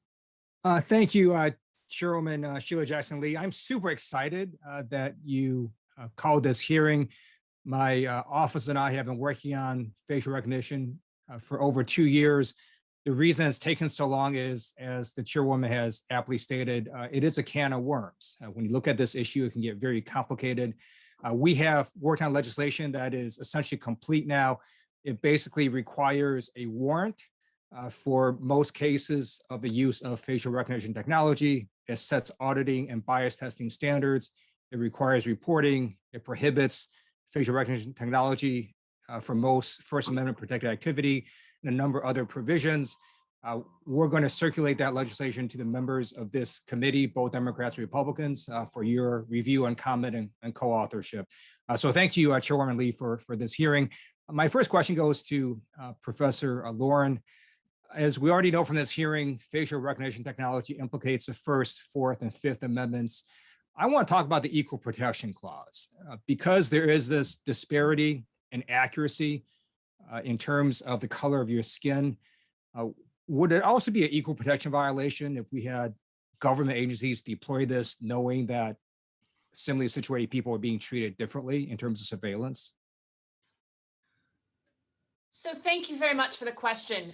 I think that in answering the question, I want to sort of distinguish between constitutional doctrine as it stands and maybe a more intuitive sense of what is rightfully understood to be constitutionally problematic. So I think the challenge with using the Equal Protection Clause and the doctrine around it to get at these issues of bias in facial recognition is that existing Supreme Court doctrine requires that essentially discriminatory intent be proved in order for state action to be deemed to be a violation of the Equal Protection Clause. And that presents a hurdle when one is working with evidence of disparate impact, right? There's an evidentiary gap often in getting from the state realizes there's this disparity to the state wants to discriminate on the basis of race or on the basis of sex. And that has been a real difficulty in using the courts to get at these problems of disparity. Now, that doesn't mean that it wouldn't be understandable, appropriate for Congress to say, we see a problem in these disparities and want to legislate to require that that disparities themselves be sufficient basis for limiting the use of technology, et cetera. Of course, one needs to think about what the hook would be for that in terms of Section 5 or the Commerce Clause or something along those lines. But I think that existing doctrine presents a challenge because of this requirement of discriminatory intent. Thank you. I appreciate that. My next question goes to Professor Friedman. First of all, let me take a step back and say I do agree with Dr. Alexander and Mr. Tolman that we can't just ban this technology. If you look at the course of human history, nearly impossible to ban technology, but we can regulate it. And Professor Friedman, because there's so many different iterations and possible uses and situations for facial recognition technology, what do you think about imposing a warrant requirement that can actually take into account all the different particularized factors before deciding whether any specific case we would use facial recognition technology? Thank you for the question. I just want to make a comment about the ban versus moratorium or strategic pause point, which is just, I think everybody's recognizing we got the cart out ahead of the horse here, and that's the problem. And so regulation is the only shot we have of getting the horse back out in front. Warrant requirements are useful in some circumstances and not others, and it depends on the use case for the technology. So for example, if the use case is identification, which is what most agencies are doing right now, they take a probe photo and they compare it to a database. A warrant requirement makes sense, but only to get permission to use the technology because there is a reasonable belief that the photo that you've got is somebody that is suspected of a crime that is permitted under the statute. And I, for one, would only allow the use of facial recognition for very serious crimes. So that is a use of the warrant that makes sense. But the warrant can't tell you, for example, that a particular individual committed the crime. It's just to use the technology. Great, thank you. I see my time is up and I yield back. This time has expired. I think we have present with us a distinguished gentleman from Utah, Mr. Burgess. Owens is recognized for 5 minutes. Thank you, Chairwoman Jackson Lee and Ranking Member Biggs. And thank you for holding this very important hearing today. The concerns surrounding facial recognition technology demands a bipartisan solution, and I look forward to working with my colleagues to address these concerns. I'd like to thank the witnesses today and Mr. Williams. We all agree on the unfairness of what you and your family have had to endure. Thank you so much for your decision to stay in the fight, to share your experiences, and do your best to make sure no other Americans have to experience what you and your family have gone through. I'd also like to give a special welcome to my friend and fellow Utahn, Mr. Brett Tolman. Along with other accomplishments mentioned previously, Brett has also been a very strong advocate of criminal justice reform. I'm finding the upside of being toward the end of the questioning is that the remarkable education I've personally received over the last couple hours. The downside is the questions I had coming into the session have been answered. So I'm going to yield the remainder of my time back to Ranking Member Biggs. But before I do, I'd like to highlight something that was mentioned previously, and that is the heartwarming bipartisan concern that I'm feeling and seeing as we go through this topic. I'd also like to point out that as we do come to our solutions of solving the increase of crime that we're seeing everywhere, that we cannot rely on technology. Technology is our tool to help support human relationships, and all human relationships are based on respect. We cannot continue to demand, we cannot continue to demean and disrespect the good servants, the 90% of good men and women policing our communities, and expect technology to make up for it.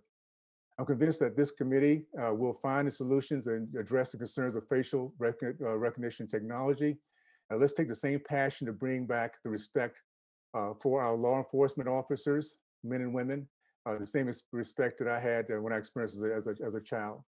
Our communities will have the benefit of more confidence in our future innovations once we have that accomplished. And with that, I'd like to yield back my remaining time to Mr. Biggs. I thank the gentleman for yielding, and Madam Chair. And just a couple quick points. We've had this has been a very enlightening hearing. We've not really addressed, in my opinion, enough the question on reasonable expectation of privacy that's been shattered by the data scraping that goes on by private concerns to develop these databases, which are being referred to. I hope that we can expand our investigation into that, because I don't think the question has been settled through the courts yet either. And if it has, I haven't seen it, but we certainly need to get to that. I also want to comment on Mr. Liu's legislation. I look forward to reading it, Mr. Liu, and I appreciate your efforts on it. And I hope that we can also integrate some of the work that was done in the previous iteration of the OGR committee with Chairman Cummings and working on that as well. So I look forward to seeing Mr. Liu and hope that you can get that to us soon. Appreciate it. And then I want to ask Mr. Tolman this question, because it really gets to the heart of some of what we're talking about. I mean, this is just, as Mr. Liu said, this is a can of worms when you open this thing up.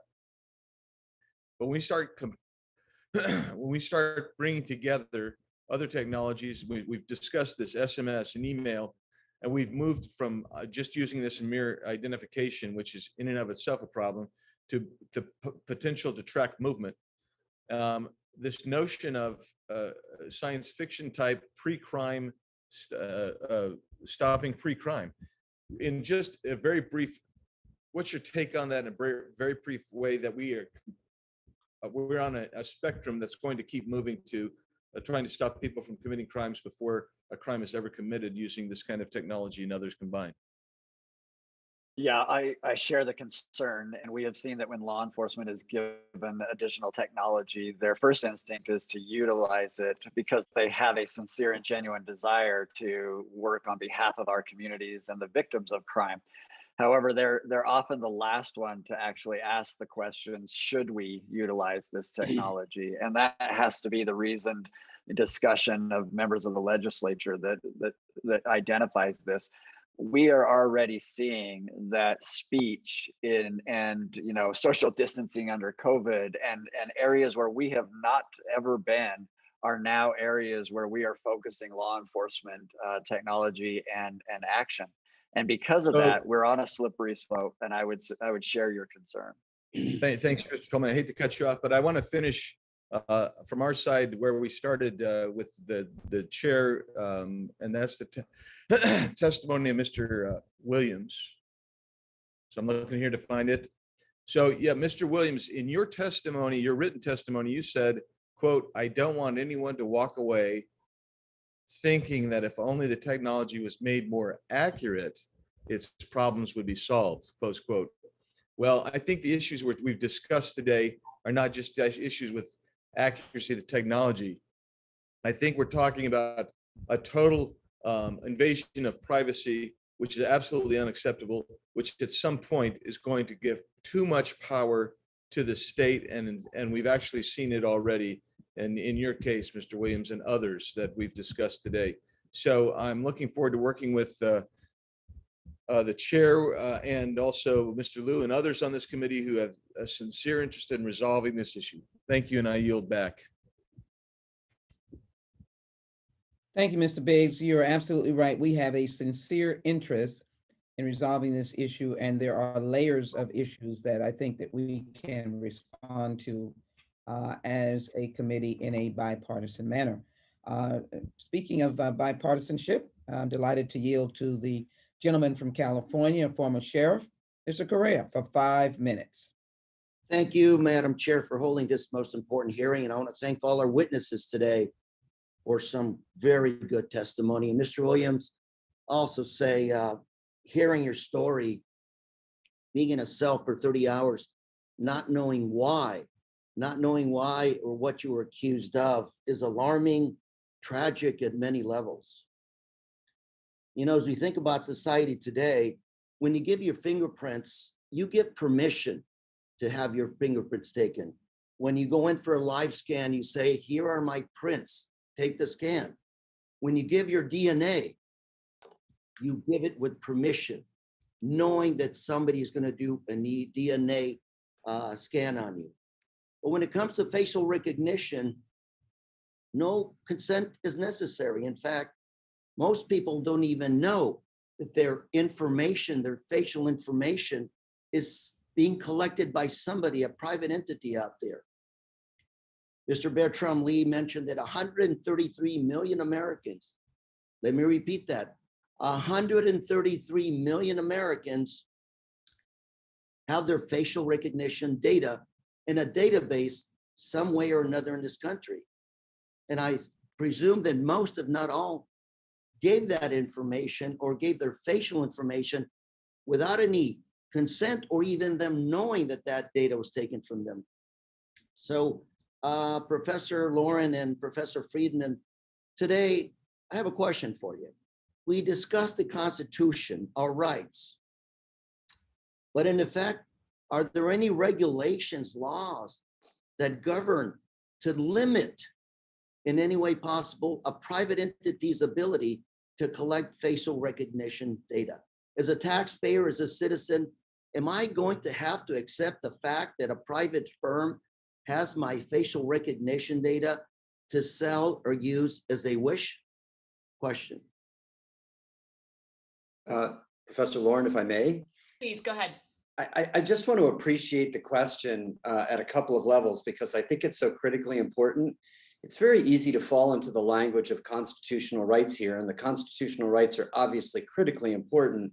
But the interpretation of the Constitution by the courts often doesn't touch the kinds of things that we're talking about, in part because the technology is rushing ahead of the courts. And so you could not be more correct that there's an urgent need for a regulation, for legislation, both as to private companies and as to law enforcement agencies. And then as to the private companies, I don't know of any congressional law that deals with this. Some states have stepped in, like Illinois, in this space, but for the most part, there's a void. And I think the need for legislation is essential. Ms. Lauren? I can really only essentially echo what Professor Friedman said. He speaks my mind. I think that there is a tendency actually to sort of overly prioritize the constitutional stuff and to miss the fact that actually the Constitution is a floor, not a ceiling in terms of protections, right? And in fact, often the constitutional protection is lower by design because the courts say, really, there are details for Congress to figure out. It's really not our institutional place. And so I ask you again, let me repeat my question. As a taxpayer, as a citizen, am I going to have to accept the fact that right now a private third party has my facial recognition information and they can do whatever they want to do, sell that information to whoever they want to sell it without any repercussions, without any regulation, without violating any kind of a law? Is that the case? Is that the state of the laws in this country today? The best answer I can give you without presenting myself as an expert in every statutory scheme governing, for example, electronic communications, et cetera, is that I do think that there are at least some data privacy regimes, statutory data privacy regimes that would limit some activities. But in the main, there is very little regulation currently. And certainly the Constitution has virtually nothing to say about private non-state action. And that is why congressional action is so important. So I'm left here with a very unsettling feeling that I essentially have no remedy for somebody using my facial data recognition information for whatever they want to do with it. Well, you can create one. Congress has the power to regulate products and moving in interstate commerce. You could change that state of affairs if you chose to. Thank you, Madam Chair. Ran out of time, I yield. The individual ran out of time, Mr. Correa. We are all running out of time. This is such an important issue, and I'm very grateful for all of my members. And I listened to, as I yield just for a moment, I listened to Professor Friedman over and over again about regulation, and that's what we are having this hearing for, because we're working on legislation, and I look forward to working with Mr. Biggs, but also with our colleagues who are likewise working on legislation to be able to address the question of a regulation or a construct that needs to address this question. So thank you all very much. It's my pleasure to yield to the vice chair of this subcommittee from Missouri, the gentlelady, Congresswoman Bush, for 5 minutes.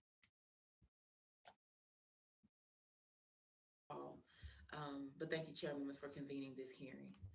We as a committee have spent significant time addressing the brazen and broad scope of power held by law enforcement agencies, from the FBI to various prosecutorial entities under the Department of Justice. And time again, we are met with concrete examples of unfettered law enforcement practices that not only undermine our fundamental civil liberties, but our basic principles of human dignity and security. When the ACLU conducted a study with members of Congress and a mugshot database, 28 members of Congress were falsely matched, including the late Congressman John Lewis. And this was members of Congress, public officials. Imagine what it's like for everyday people across this country.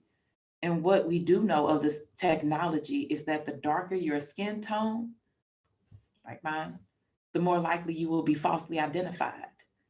during the Ferguson uprising following the murder of Michael Brown Jr., I recall wearing bandanas as a response to the tear gas. It was during that time, though, that we realized that we needed to wear bandanas because of the likelihood of facial recognition technology being used against protest movements and surveilling each and every one of us involved in the Ferguson uprising. Director Goodwin, the GAO found that 14 agencies reportedly use facial recognition technology to support criminal investigations. Yes or no, was FRT used by the federal law enforcement agencies during the protests following the torture and murder of George Floyd? It's just a yes or no. Yes. And what are the collateral consequences of protesters being identified by these technologies? So Congresswoman, we didn't go into that issue.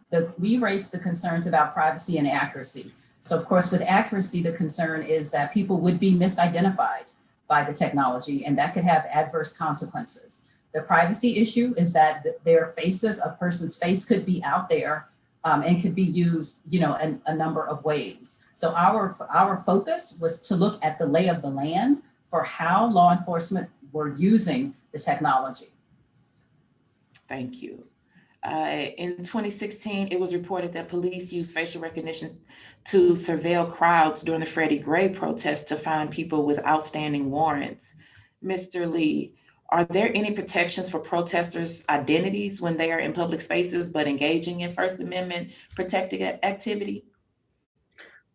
Thank you for the question, Congresswoman. And this would be, in our mind, a clear violation of the First Amendment, but also there are serious privacy and civil liberties concerns with the kind of use of facial recognition technology that we saw not only with the George Floyd protests, but also that we saw with LAPD using Ring cameras to surveil Black Lives Matter protesters. We have serious concerns in this, and there are serious civil rights and civil liberties concerns about the tracking of protesters, especially in these circumstances, and especially when the technology is not well used or very accurate.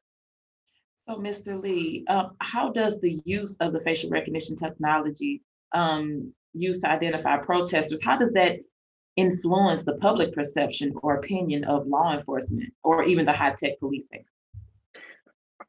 There is already a tenuous relationship between communities that are over-surveilled and over-policed and law enforcement. We've seen this time and time again over the past year. And that's something that I think Congress needs to keep in mind when looking about regulating facial recognition technology.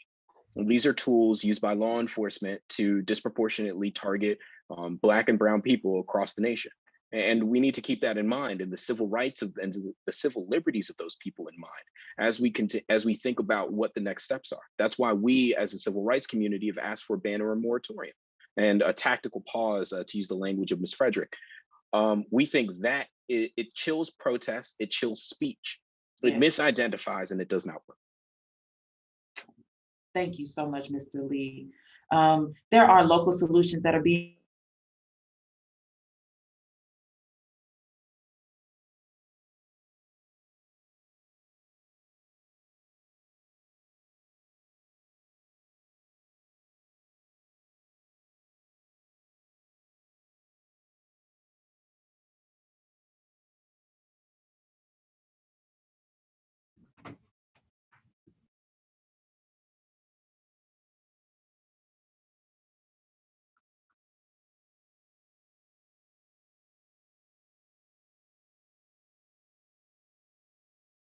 Ms. Bush? Are we able to get Ms. Bush connected?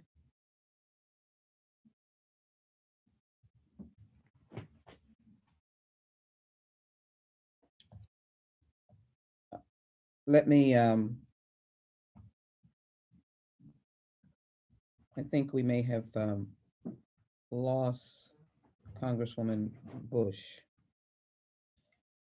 Thank you very much, Congresswoman, for those very insightful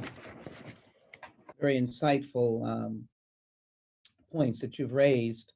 I have been impressed by the direction of our questions, the depth of our questions, and certainly the importance of our witnesses.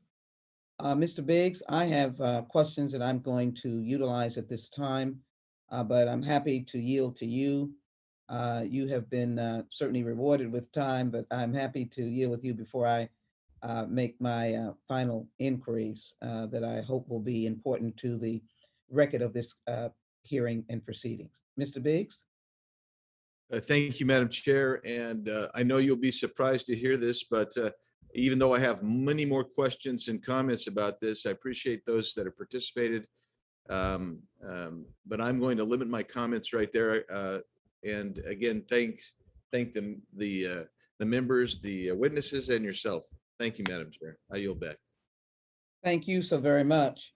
And thank you to the witnesses. I'm going to proceed with some questions that I think are that I did not proceed with.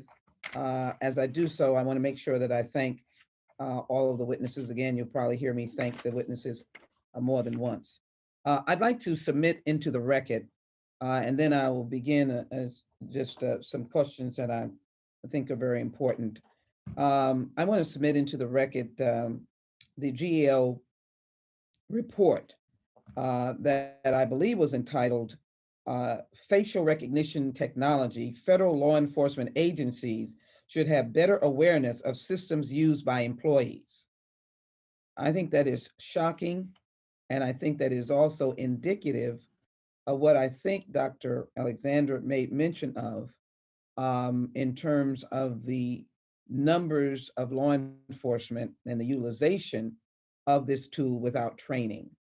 I will, Mr. Lee, come to you for a broad question on civil rights, but let me ask Dr. Alexander, 18,000 police departments. One of the reasons why Noble has been so instrumental in helping us push for the George Floyd Justice and Policing Act to find a regular order that will help police, not diminish police. But how do you respond to the idea? And I also, to my members, believe that we should have a follow-up hearing with some of our federal law enforcement representatives that were cited by this excellent report that Dr. Goodwin has put forward through the GAO. And that may be in a classified manner, but we will be presenting that in the future. But Dr. Alexander, to note that it was determined through the federal system that employees were using this system without their hierarchy knowing, what do you think that means for the 18,000 police departments where this kind of technology comes into their possession, and how that relates to your point about police community relationships, but also victims, and I'm going to call him a victim, and I hope that he can be made whole, and that is Mr. Williams and his family. Dr. Alexander. Thank you, Madam Chair. Yeah, there's over 18,000 police departments in this country, and oftentimes we're finding more and more we got 18,000 different ways things are being done, and how they're being responded to, how they're being disciplined, how they're being managed, how they're being trained, etc. And when you have one organization, and all it takes is just one, quite frankly, in the eyes of the American public, they also all see policing as the same. Doesn't make it right, but that's the reality of it. And if I do something well as a police officer, we all jump up and down and say, hey, but if I do something horrible, we all have to take that hit too. But to your question, I think it becomes important to recognize that appropriate training is going to have to be regulated at a federal level. And there's going to have to be some federal standard, I truly believe. The same way we do with fingerprint and with DNA and with other forensic methods that have proven to be of value in the law enforcement and public safety community. Because the whole idea about this particular piece of technology is that it's very convoluted and it's very complicated. And there are going to be cases that are going to go before the courts that we haven't even thought about yet as it relates to this technology, still yet to be examined.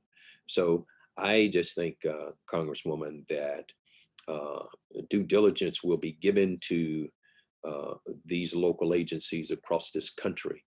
If they have an opportunity to be well-trained, if there be a standardization to the utilization of this technology, there'll be ongoing certification, there'll be practices that are held to the highest standards of science.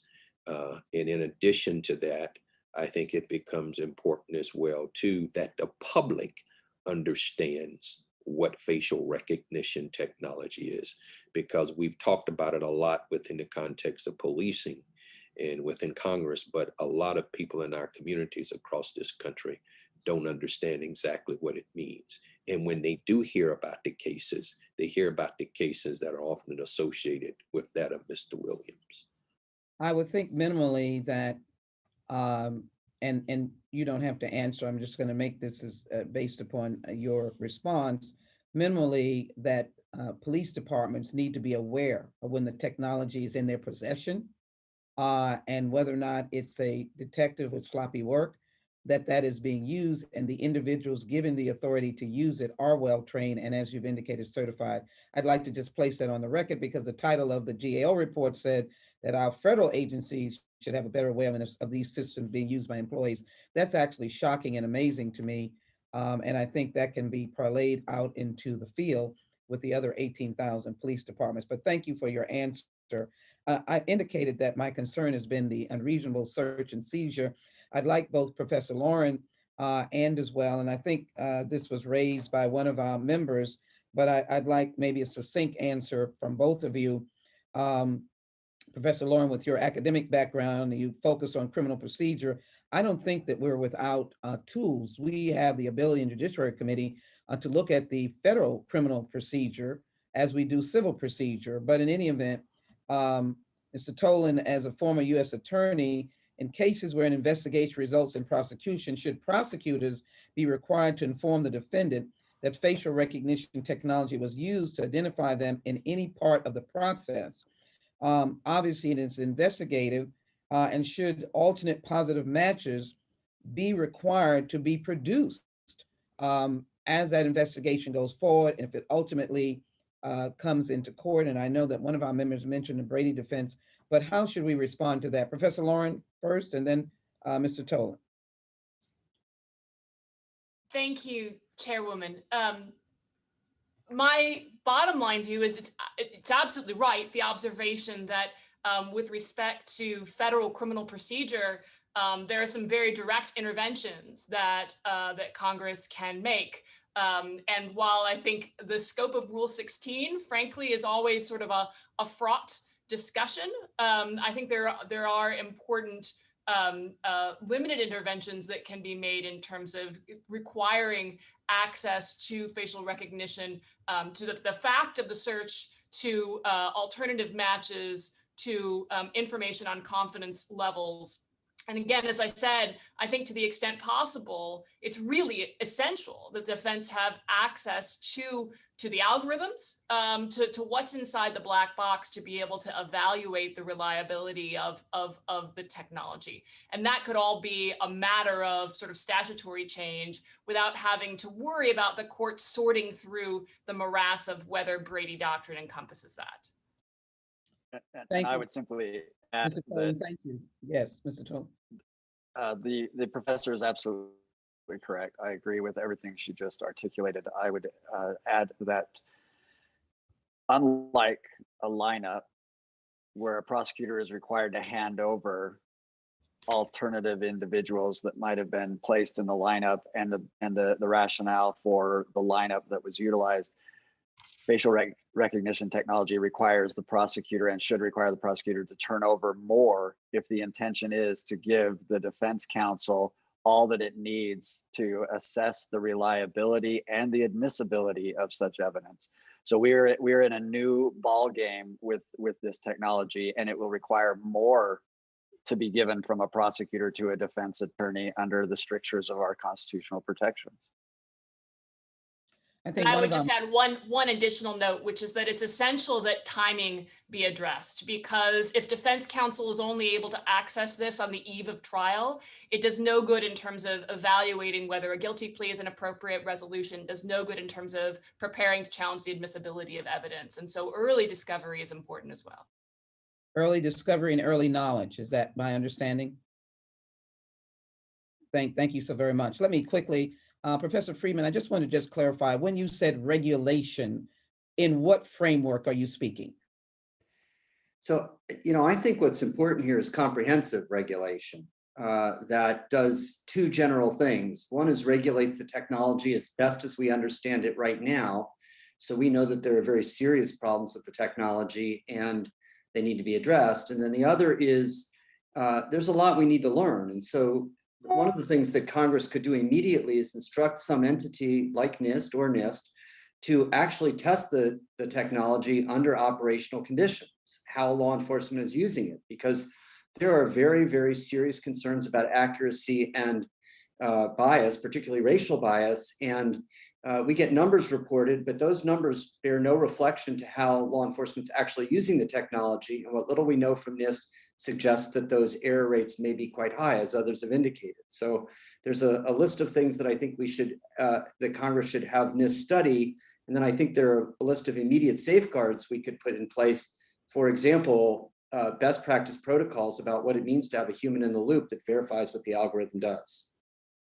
Thank you very much, Ms. Frederick. And I'm going to finish with Mr. Lee. Ms. Frederick, you have been keen on the providers or the tech entities that control this technology. From your perspective, what would be a regulation in that entity, in that arena?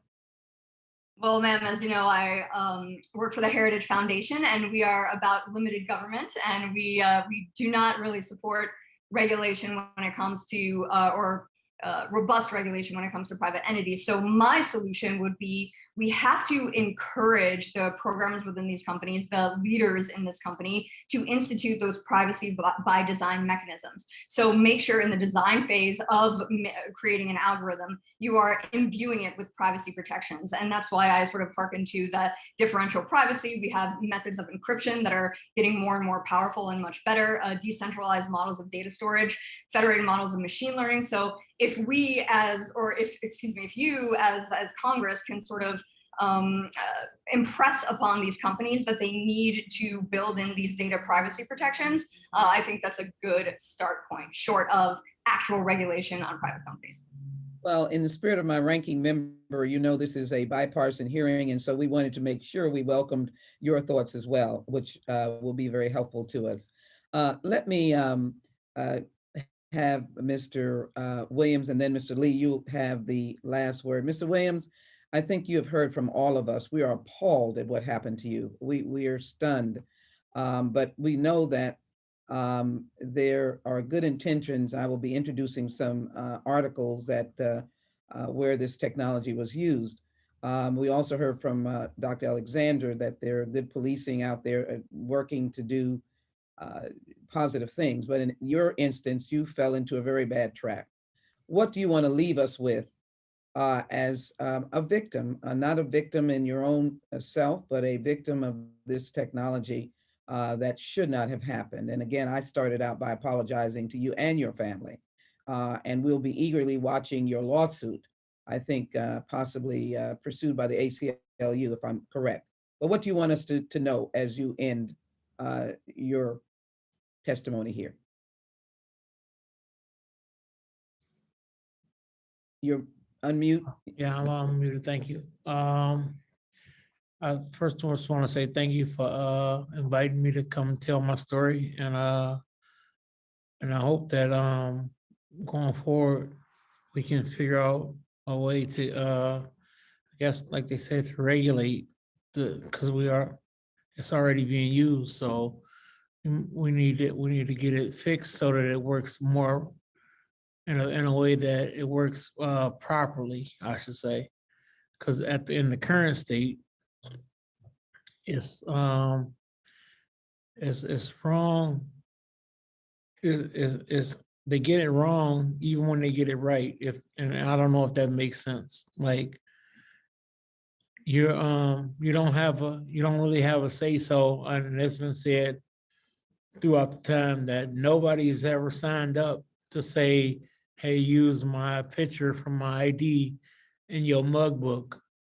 Like I said a little earlier, they didn't even use my current driver's license. They used one previous from when I guess I might have looked younger at that point. I don't know. But I guess all your information is in the system, so it's available to be used. And I was asked a few times about how my daughter took it, and I don't know what the lasting effect is on them. All I know is at this point, she's upset every time we look at it or see it.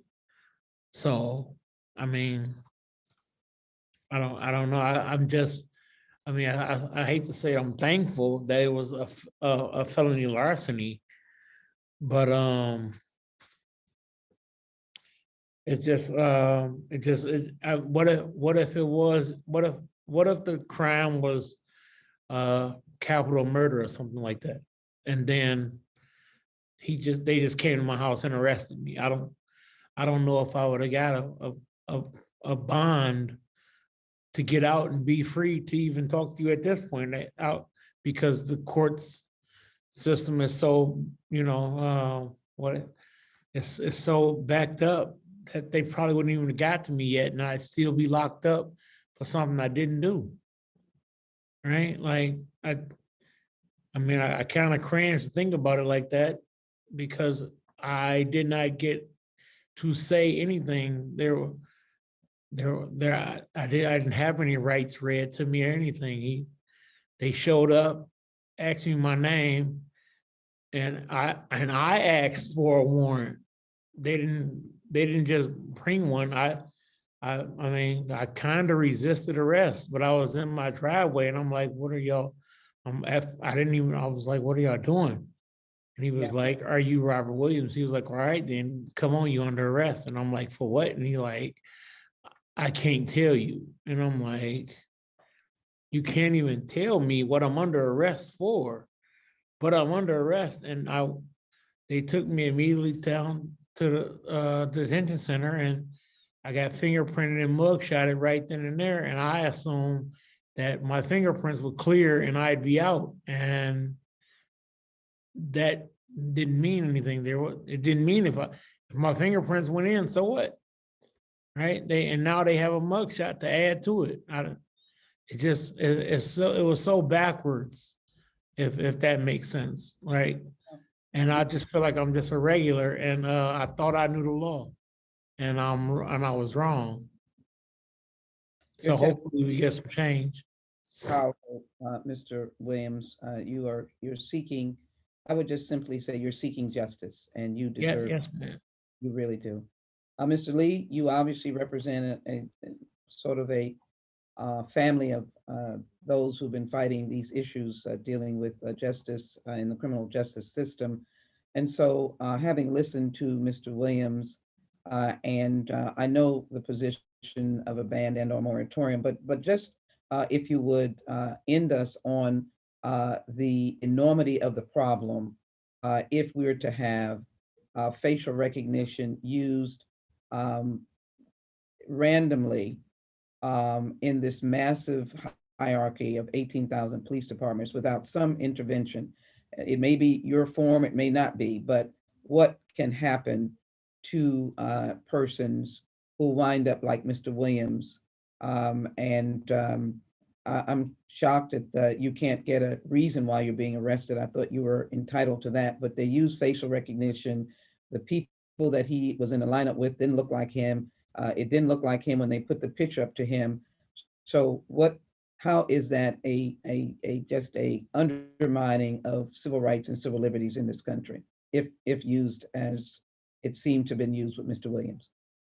Madam Chair, I think yes, Madam Chair, I think there are there's a broader context of policing that we must keep in mind that is especially instructive when talking about the case of Mr. Williams, but also why so many, the Leadership Conference and its coalition organizations support a ban, moratorium. And Ms. Frederick, I'm going to steal tactical pause from you here on out in my policy conversations. It's because we can't separate the tools from the context of the American policing system. We have evidence of that system over decades, centuries, of how Black bodies and disproportionately Black people are treated within the criminal legal justice system.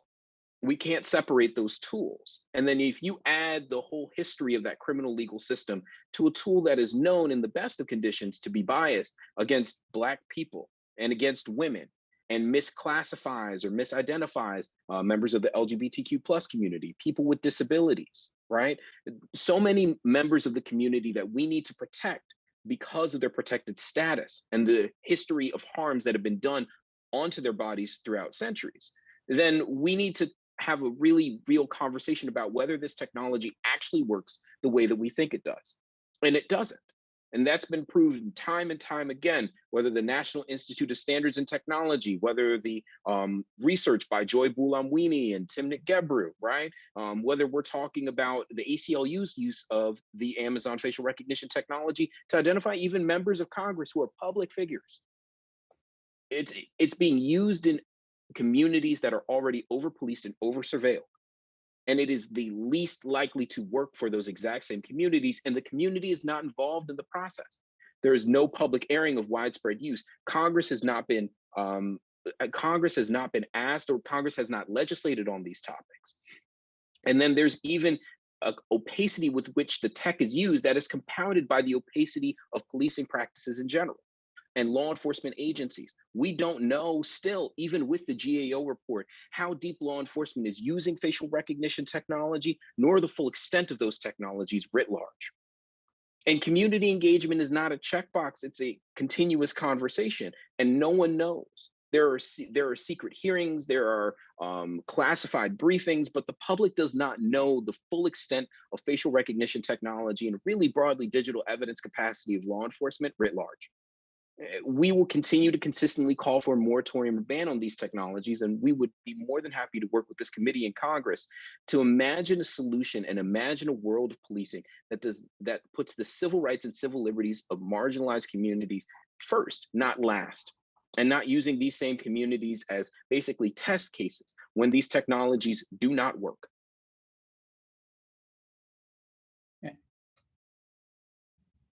Thank you so very much. Thank you so very much. Thank you to each of the witnesses for their profound testimony. And thank you to my members or the members of this committee. And Mr. Biggs, as ranking member, thank you for joining me on, I believe, a hearing that will be very constructive going forward, as evidenced by the questions and the responses, and of course, the expert witnesses that we had today. So this concludes today's hearing. Before I conclude, I'd like to submit into the record Center for Strategic and International Studies, The Problem of Bias and Facial Recognition, May 1, 2020, Washington Post article, How America's Surveillance Networks Help the FBI Catch the Capitol Mob, and that is dated April 2nd, 2021.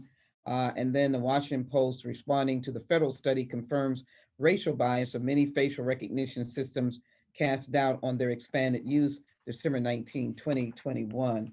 I want those articles submitted into the record.